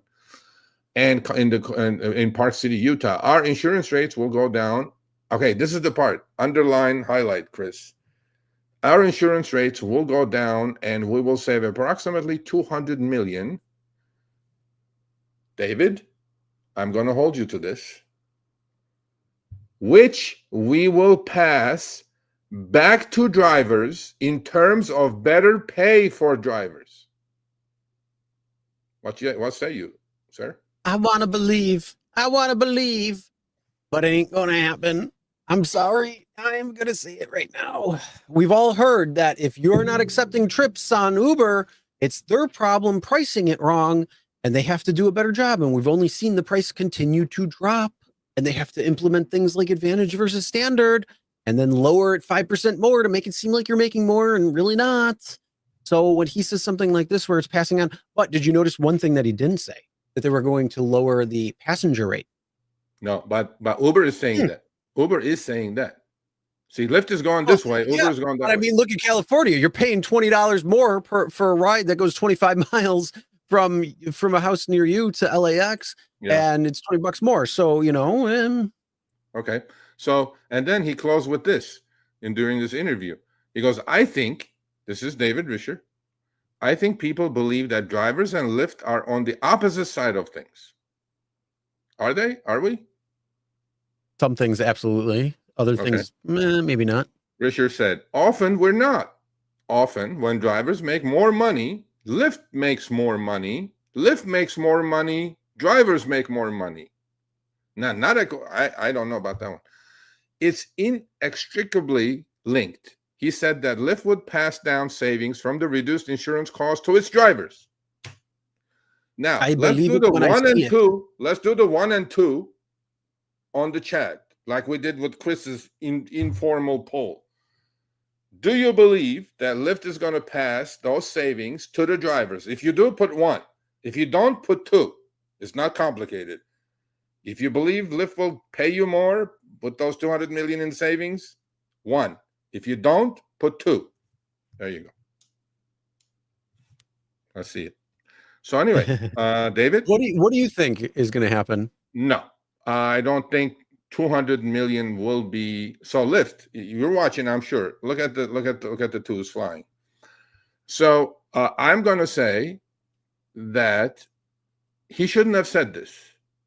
First of all, he should have done what Uber did. We're going to cut. This is what Uber. See, this is the difference between Uber and Lyft. Uber will spin this as riders' fares will go down, Chris. Okay. And there will be more trips for you. Well, you'll be busier. There'll be new people coming on the platform because it'll be cheaper to ride. So you'll be busier. You'll make more money as a driver. Remember that? Yeah, that's how they spin it. But in actuality, when you take the ride, you're like, wait, why am I getting paid 10, 15, 20% more on Lyft than I am on Uber for the exact same kind of trip? Yeah. So if Lyft is going to truly don't believe your eyes, they're lying to you. if Lyft is you going to talk about a company drivers, that's full of gaslighting. Yeah, I think so. If Lyft is going to truly pay their drivers more, but their 200 million savings that they're going to get because of this deal that they did, it will be pretty evident. I mean, on the trips, I have 7 billion screenshots. I can compare short, medium, long trips. We'll see. We'll hold you to it, David, because you said it is public. I mean, I didn't make any of this up. So I hope you're right. I hope you're right. And then you know what will happen to you, David? You will have so much more supply because people will come to drive for Lyft if you're going to end up paying more than Uber. That's it. Well, see, here's the thing. Actually, it's kind of nice to see that because he is taking the opposite approach from, Uber. Uber's saying, oh, we're going to pass the savings on to the passengers. Okay, well, that just means you're bringing it in line with what Lyft is paying for a ride. So, instead of $100 to go to the airport, it might be almost $80 to go to the airport. So yeah, there's some savings there. So the customers are going to be happy. But if the driver pay stays the same, and then you look on Lyft, and Lyft is paying drivers maybe 20% more for the same ride. So instead of taking that same trip for $36, now you're making maybe $54, or let's say $52 just for the right number. So now they're making 52 versus 36. Who's going to be much happier? They're going to want to be on Lyft more often. They're going to be happier on Lyft. It's going to boost, overall. And so if he actually follows through with this, which I don't think he's going to, and a lot of people don't agree or don't think he's going to either. But if he does, they're going to kind of go the route of what is it, Costco or Trader Joe's? Trader Joe's, who pay their employees much better. And it's actually made their company thrive. So maybe he's taking a page out of their playbook. I don't know. We'll but see. Unfortunately, I hope he's a man of his word, and drivers will make more, and then they'll flock to Lyft to drive, and then there'll be oversupply on Lyft. And maybe he will go both ways, Chris. Maybe he will reduce the rider fare by a little bit and pay the driver a little bit more with those 200 million in savings, which I think will work out best. TR is the only one that put a 1. Which he believes the savings are going to come. And TR, I want to interview you. Behind the wheel. Email me, Sergio@rideshareguy.com. Lyft is way more honest than Uber. And he said he was right about the 70-30 guarantee. Now, either you're just trolling or you mean it. If you do mean it, please email me, Sergio@rideshareguy.com. I want to interview you. Okay. Yeah. All right, let's move on. Let's talk about is Uber and Lyft's disruption, the disruptors being disrupted by Waymo and Tesla, imminent? What's going on? I definitely think it's happening now. These were all on Twitter. They posted identical trips on Uber and the Tesla robotaxi in Austin. They were identical trips. Tesla was charging $2.61, and even if they charge $5, $6, $7. Uber was $12.94 for the exact same trip. Look, Uber will have a problem. The only thing is Tesla is still with the safety driver, right? I mean, they're not. You can't call them fully autonomous like Waymo's. And the one on the right, Tesla robotaxi, Uber, and versus Lyft in Austin, Texas, identical trip. Tesla robotaxi was $12.62, $1.14 a mile, which is very profitable actually for a car without a driver.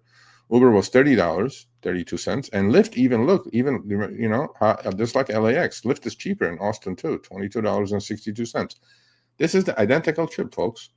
So, what do you think, Chris? Do you think Uber and Lyft are on their last legs when it comes to Tesla robotaxi and Waymo? I don't think Waymo. Are they going to lose some market share? I don't think Waymo is quite right there, because Waymo is actually usually more expensive than Uber and Lyft, and the cost when it comes to everything is still way too high. And it comes down to scalability. Can they scale like Tesla can? I don't think so. Yeah. So yeah, when it comes to that, when it comes to Tesla, they're able to scale. They're able to scale very quickly because they have massive plants that are already online. Yeah. And so yeah, it's much easier for them. And then here's the thing: he's not stupid. He comes in, he undercuts everybody, and he might be losing money. He might be losing a little bit right now, but once that scalability comes into play, now you're right at where you're probably going to be. Maybe it might be a little bit higher in the short term, but yeah, I think people wherever Tesla Robotaxi is, ooh, you got the. You're gonna have some problems in Austin. We've seen that, we just had our driver who was talking about that on Austin behind the wheel last, and he's getting killed substantially. He's getting killed, and with the Teslas too now. Now Teslas actually have expanded. They put more cars in service, and they have expanded their geofenced area as well. I think Tesla is the only one that can scale really quickly, and that's all going to depend on when they're going to go fully autonomous, like Waymos are. There's regulatory stuff and all that stuff, obviously. But the point is, I think Tesla is the only one that can disrupt all three, actually. They can disrupt Waymo, they can disrupt Uber, they can disrupt Lyft, because they're going to manufacture that little car, that little two-door that Elon showed. When? I don't know. Is a year or two from now or whatever. But if they're going to be like 20 grand, 25 grand, I'm telling you, bro.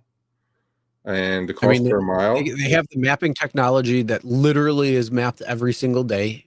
Yeah. Moreover than not, because every single car is, driving along doing the exact same thing. So every car is talking to each other. The ecosystem within itself, not necessarily like a Tesla owner, but the ecosystem within itself, so internally, is massive. So they can make one change across the whole fleet. So even if it is $25,000, it's still getting the same technology that your Model 3s have, that your Model Ys have, that your Model Xs have. So yeah, you're going to have all this technology that's put into this car. So they have a massive win when it comes to that, compared to something like Waymo. For sure. I mean, Waymo is scaling, but Waymo is scaling with very expensive cars. Tesla definitely has the advantage. I don't know when they're going to get the regulatory approval. So that brings to the question, let's talk a little bit of stocks. Is Tesla a good buy at the price? Because look, this is a double-digit $1 trillion market, okay? Transportation is personal transportation. And if those two-seaters are about 25 grand, Elon always promises and delivers late, but he delivers way late. So the point is, he said the cost per mile on these things could be 25 cents. I mean, how profitable could that be, Chris? Right? I mean, this trip this ain't stock advice, but I can see the stock going up like 3-4x compared to what it is right now. Okay. All right. So for all of you who don't know, I have a finance channel. Go subscribe at Sergio and Chris. Tesla stock has been dead money for the last 4.5 years. Tesla is exactly today at the price that it was 4.5 years ago. Now, if you bought Tesla 10 years ago, you're up multi-X, right? But last 4.5 years, Tesla has not been a good investment. Tesla is dead money. It's exactly at the same price. Has it been a good trading stock? Absolutely. It went down to 100, then went to 450, then from 450 went to 220, went back to 300. Great trading tool, but not a buy and hold tool at the moment. But I think Tesla has two things coming. One is the Optimus robot, and the other one is the Robotaxi, those little two-doors, gull-wing little two-seaters. They could push Tesla to like a $10 trillion company, because easily, absolutely. Well, and like I said, it's the scalability and what he's doing within the internal ecosystem. So if one car, when we were in LA, and we were in the Tesla, and it didn't do something it was supposed to in full self-driving. It was not supposed to do what it did. Yeah. And,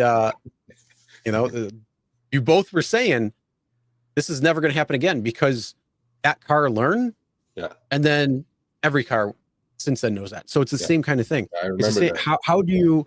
How do you program a robot to do certain tasks? Well, you build 10 robots, give 10 robots different tasks to do, and then they each learn 10 times over. So robot 1 will learn robot 1 through 10's tasks the same time that robot 10 or 8 or 6 are doing it. So yes, that is massive scalability. Same thing with the robotaxi network. Yeah, I agree. If you can get them out, oh, absolutely, I can see it being huge. Yeah, there's. I mean, I already told you, I want a Optimus robot, but I want it with looking like Scarlett Johansson, and or maybe Sydney Sweeney at this point. I don't know. Or maybe Josh Allen. I don't know. Okay, no, well, whatever floats your boat. Whatever floats your boat. I'm going to call it Rosie. Its name is going to be Rosie. But I think Optimus is probably going to be the biggest business of Tesla, more than autonomous vehicles. Oh my God, yeah. Hey, go get my food. Go pick up my food. Go clean pick the up house. ask my kids' toys. Go do Or this. Tutor, go do that. tutor my kids. Tutor my kids. Yeah. You know what I mean? Yeah. I think Optimus, and I'm looking into the future. Optimus, I think, will be, with AI, obviously. You just like you do now with ChatGPT prompting, you just prompt it and then you program your robot the way you want it, like clean my fucking bathrooms every other day or do some other shit. I mean, I think I don't even think you need to do it. I think it would just be like your iPhone or your phone. You just put notifications in, so like when things need to be done by. Like you set up a schedule and it just does it. I don't think you need to go anything beyond like trying to chat programming language, because it would already know, oh, I got to fold the clothes. Oh, I got to do that. Whatever it might be. No, I think that's going to be their biggest business, but we'll see. We'll see when all that happens. I'm sure it'll happen in my and your lifetime for sure. So let's move on to the next one.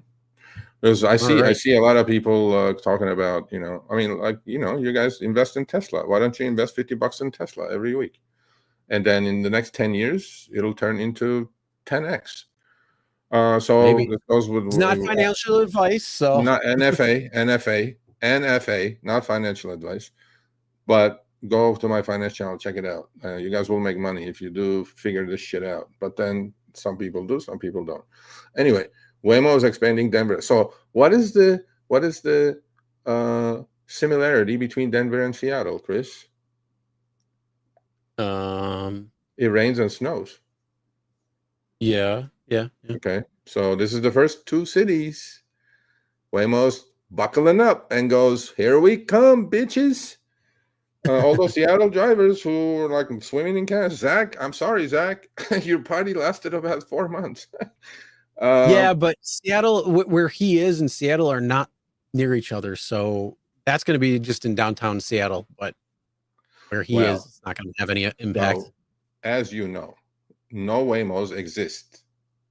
Okay, there's that imaginary border.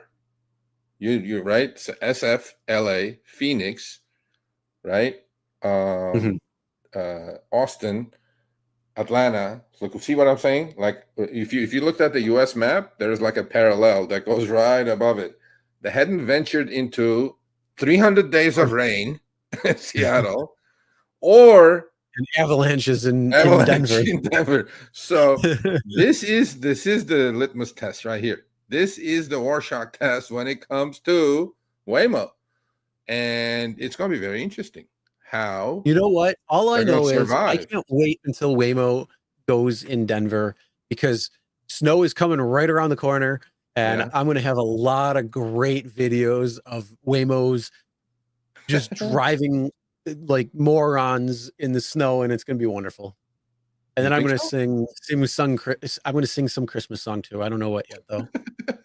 Let it snow, let it snow, let it snow. So for all of you who are here today and we're going to watch this on Thursday, shout out to Steve from Rideshare Rodeo.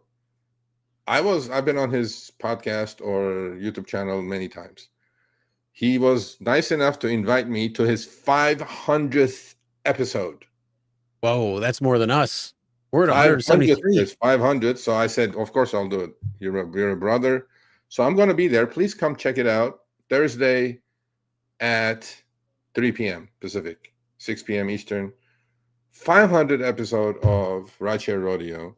Congrats. My hat's off to you, Steve Johnson. And, I'm going to be there. So come support the channel. Yeah.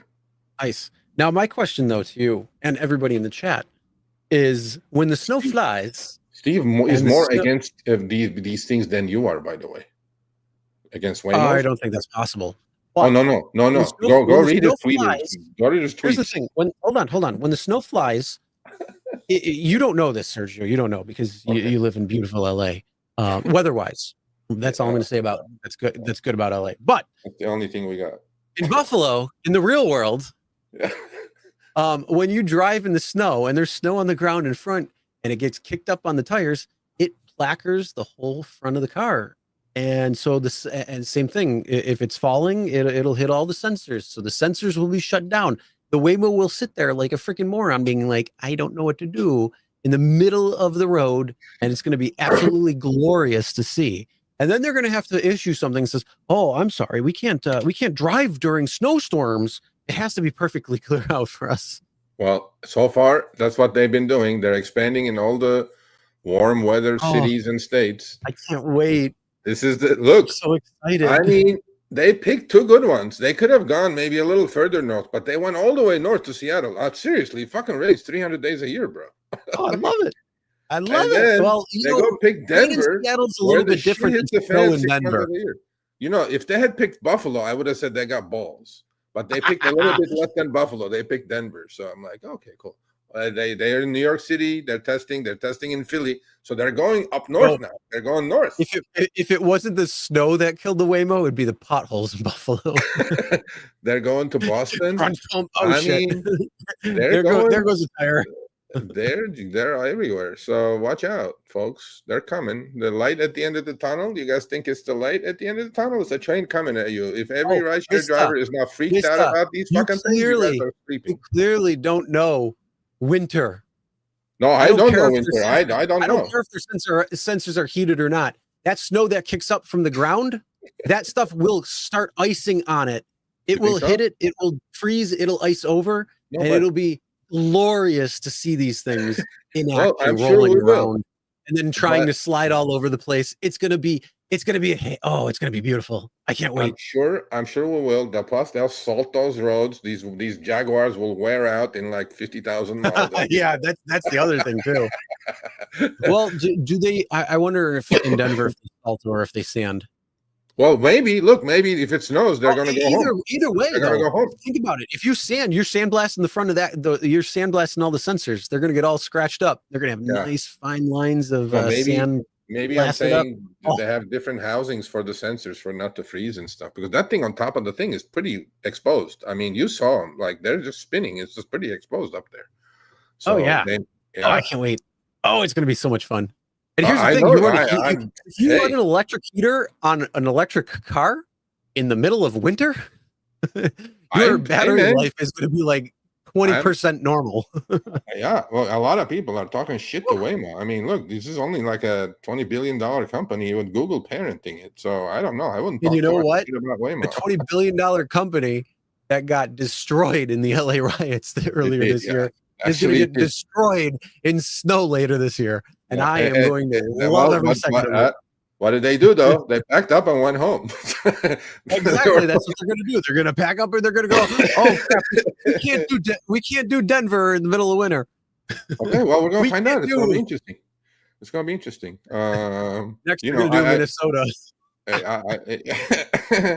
Well, that's probably going to be next, because if they can do it in Denver, they go a little bit more north. And then pretty soon, North Dakota. Let me tell you, it ain't gonna. I have nothing to worry about here in Buffalo, because that lake effect snow will park any car. It don't matter what you got. It'll if you got a lifted truck, your truck isn't gonna make it sometimes with these snowstorms. Bring it on. Okay, all right. It's gonna be interesting. I might. You know what? I hate winter. I absolutely hate it. But I look forward watching these Waymos become so helpless. There's I gonna just be hope they some. don't hurt anybody. You're That's gonna my get it on biggest thing. Twitter. I hope they don't hurt anybody from the slipping, the sliding, and all that stuff. That's true. I really hope That's true. but the one thing I'm gonna love is watching them slip and slide all over the place with these. Well, It's gonna be wonderful. well, okay, so Seattle rain, that's pretty slippery. Denver snow, that's pretty slippery, obviously. I'm sure there's gonna be a lot on Twitter we're gonna laugh at. Well, no, I mean, I'm concerned for the passenger, and actually Steve did bring up a good point. Like, how does the insurance gonna be handled when these things like slip and then go hit a wall or some shit? You know what I mean? And he goes like, who handles the insurance? I don't know, but we'll see. We'll see. Maybe Waymo will call an Uber driver in Denver to come save the rider. What was our little robot that was stranded? What was his name? Coco. You remember? Coco. The little robot Coco. Yeah, it was a Coco robot. But didn't it have a name? No. Coco. That's the company name. Coco Robot. Oh, it didn't have like a little name, like its own little name? Oh, you mean individual name? No, that's Serve Robotics has little like Garfield. Names, yeah. I didn't know. Yeah, the little Coco that's stranded. That's gonna be like the Waymos all across Denver. We had fun with that little one. Yeah. Let it snow. Let it snow. We're gonna find out. You know, Steve is gonna go do your job. Put cones on all of them. So there you go. Good job, Steve. Yeah. All right, let's move on. Let's talk about Uber abandoning U.S. Open tennis tournament in New York earlier. A lot of people were complaining about this. $200 rides. See, it's not as bad as going to LAX. Look at that. It's $200 going 10 miles from Flushing to Queens. So this is okay. There's one part at the end that there's a comment by an Uber official. Let's see what you guys think about this. Right there at the end. Is that the last one? Yeah. Right there. Josh Gold from Uber said, fares in New York are driven up by some of the highest costs in the country. Uber rep Josh Gold said, what people experienced during the US Open is the collision of those government-mandated costs with surging demand in a major event. What say you, Chris? Is it the fees? I thought the government-mandated costs were in Manhattan during that stupid pricing that they have. Good point. So I'm sorry, but oh wait, no, Manhattan. Oh no, it was from Manhattan to Queens. Okay, so yeah that would be. Yeah. So yeah, I mean, that could potentially have an impact. I don't know how much the congestion pricing is actually worth. I think it was like $20 or something. I don't know what they charge the riders for that. So here's what it is. A rider said, Fran Lavelle 24 said, Uber drivers ditched her so many times Wednesday. You know what, Fran? You know why that happens, Fran? Although Uber is charging you $200, they're paying the driver $30. That's why. Yeah, right. That's why they dump you. It's not the driver. Trust me, Fran. It's not. And then it says a guy is 2 minutes away and then he cancels. Yeah, because then he got a better trip. They just keep canceling because they can get more money. She fumed.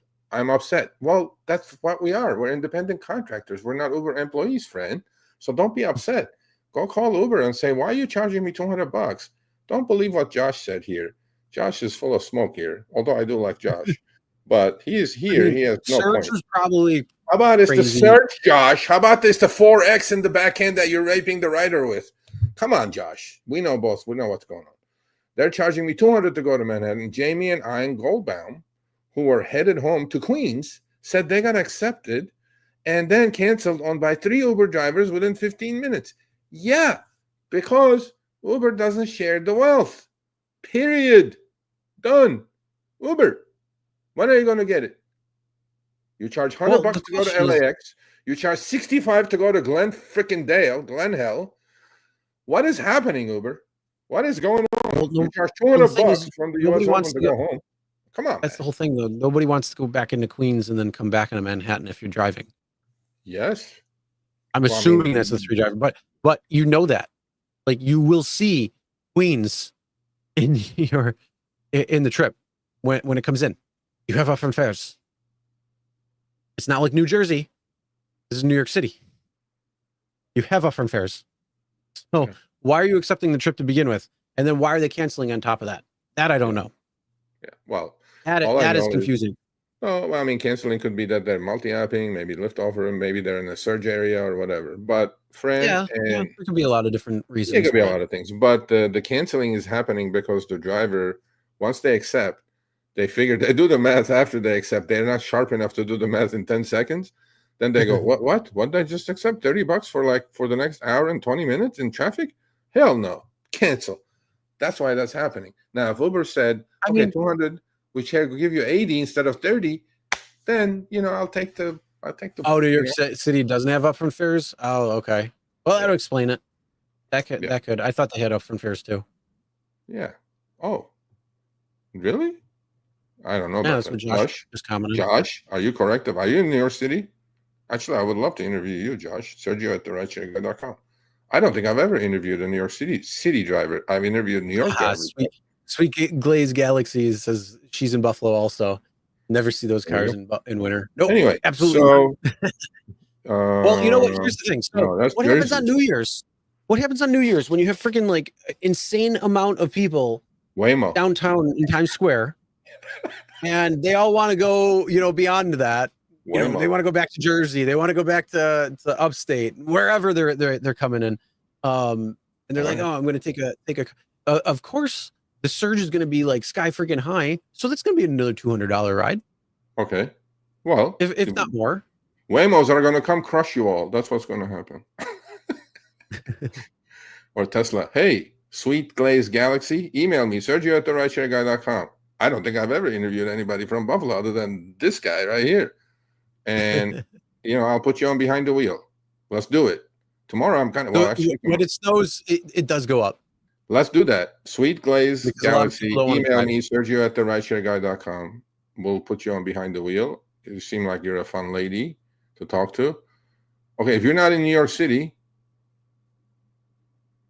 what do you mean certain tier? No, bro. They have upfront fares. Come on. Yeah. Any New York City drivers in the chat, let us know. Yes. All right. With that being said, let's go to some funnies. These are both funnies, bro. Huh? This was sent to me by the same driver who discovered that little thing that I didn't know about and you knew about, the switcheroo thing. He goes, this was pretty appropriate. So, Jordan, thank you so much. It's all just a bunch of hocus pocus. Appropriate. I approve this message. If there was a Lyft and an Uber logo on that, that would be great. Oh, we can almost use AI to do that. I'll have to do that with AI up. Let's do that. Let's do that. And so, folks, as you all know, there's female to female drivers now, so you can pick your gender. You can discriminate all you want. Female to female. Steph, are you still here? She had a great comment earlier that I had seen. She said, "Did you see that women women are charged less for women drivers and women getting paid less?" No, that's a discrimination lawsuit right there. I had mainly women. Several requests that got matched, but I opted out. So we need to look into this. Wait a minute. Let me read this again. Did you see that women are charged less? Okay, rider charged less. And women getting paid less. What does that mean? That means women, because it's women and women, right? So women drivers are getting paid less, or women riders are paying less for the trip. You've probably seen a couple of those screenshots that was less than the regular. Okay. And then she's equating that to the female driver is also getting paid less on a ride too. Yeah, but how do you know that, Steph? I don't know, but did you test that's something we need to look at.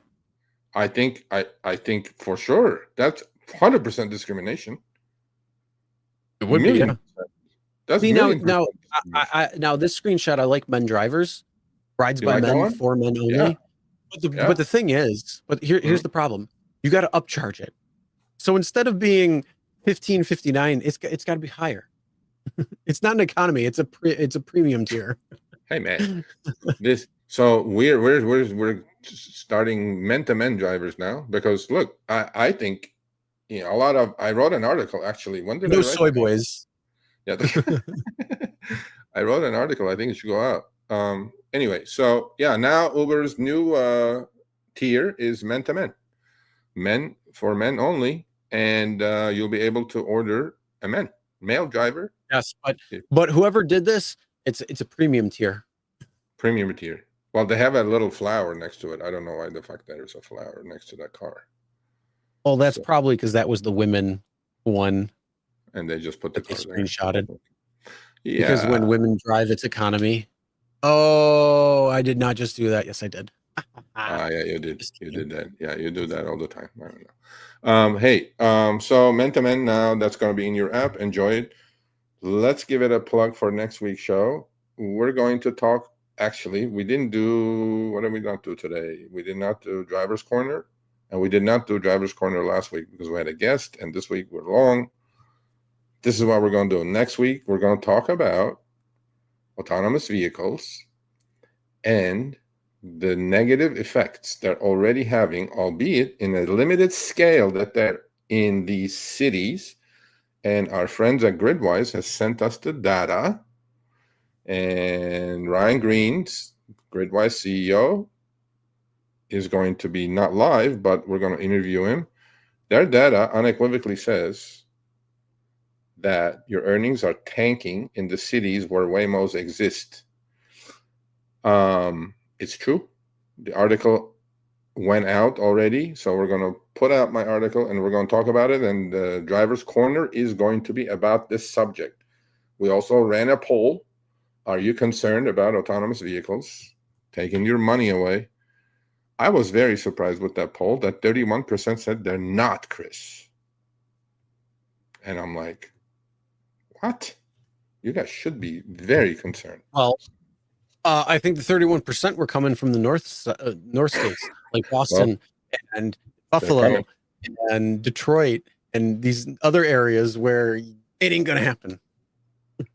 Well, maybe they'll have a few crashes, bumps and bruises in Seattle and Denver, and then they'll learn how to drive. They're going to learn. I don't know. It's a different beast when you're driving, and every single time is going to be different. Are these four-wheelers, four-wheel Jaguars, four-wheel drive? I have no idea. Maybe the ones they're putting in Denver are. I just want to see them break.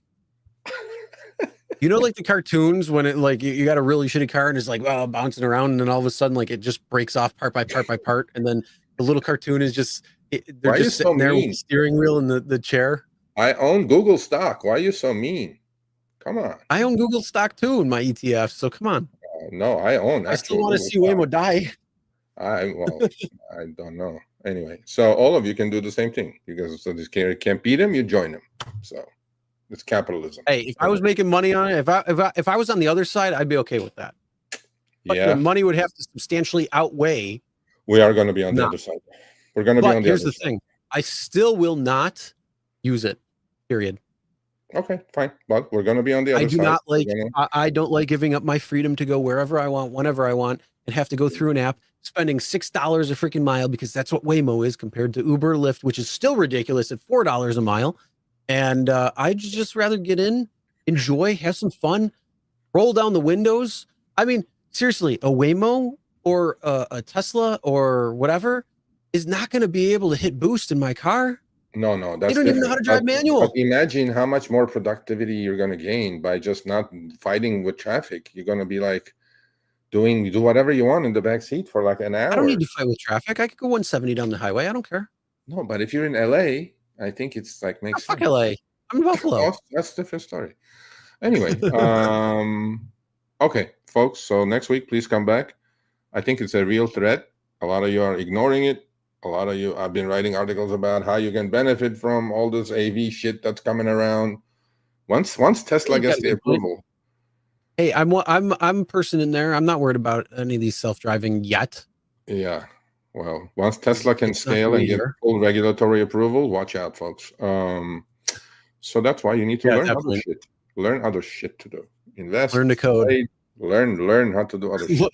Learn to code. Oh, damn it.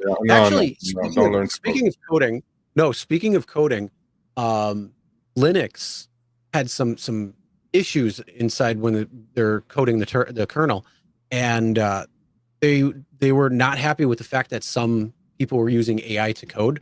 So they're actually getting away from AI coding because it's definitely different from human touch. So there's some issues there already that's starting to come about when it comes to AI and coding. So if you're getting Linux kernels that are saying no to AI coding, you know, you might have something there. That I agree Learn to with be that. a plumber. Lay that pipe, baby. 100%. Plumber, electrician. Do something with your hands where AI cannot touch you yet. Yeah. Anyway.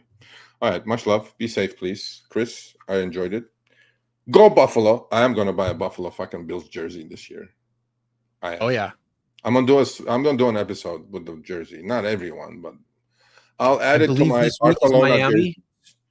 It'll be my first American football jersey. Nice. Who are you gonna get? I have all the Barcelona jerseys for years. Are you gonna get a somebody with the name on the back, or are you gonna get just a plain? Would you like me to get that? Would you like me to get somebody's name? But I only know the quarterback. I don't know anybody else. I don't know anybody else. I only know the quarterback. So that's about it. Who's your favorite player? Who's your favorite player? I'll get it with his name. There's quite a few good Buffalo players. Bills. Who's your favorite player? I mean, obviously Allen. He's so dynamic. I'll get it with Josh Allen. That's it. I'll get it with Allen. I mean, he's so dynamic, but you got so many different players out there. You got, I mean, Wood's great, Kincaid's great. You know, you got all these different players that are really good. Only one jersey. I'm getting one, and it'll be Josh Allen. So that's why I was asking if you were getting a person or if you were getting. I'll get it with Josh Allen. What number is he? I don't even know. 17. 17. I watched the whole game. I couldn't figure out his number. I was like, what the hell? How do you not? They showed stats of him like 28 times in like every 3 minutes. Okay, this subject we can discuss on my finance channel, sir. If you like to come up, what's happening? Sergio, what happened to McDonald's trying to implement AI to try to attract more customers? It didn't work out for them. You know what they did? They made the fish fillet go from a sandwich down to a freaking slider. Yeah, yeah. Anyway, AI is coming, folks. Don't fuck around. Don't do FAFO. You know, a lot of people do FAFO. Don't do FAFO. Fuck around, find out. Yeah, learn something, do something, because this rideshare thing is about to die. So anyway, my opinion. I could be wrong. I hope I'm wrong. For your it's sake. definitely to be ahead of the curve than behind the curve. Absolutely. Because those that get fall behind will be staying behind. Yep. So tomorrow, come join me, CPUC building, 9 a.m. You get $100. You get free food. Shit. Between 9 and 1, there are no trips anyway. Air conditioned room, parking free. I don't see the downside whatsoever. There we go. All right. See you guys next week. Yeah. Be safe. Flip off a Waymo if you got one.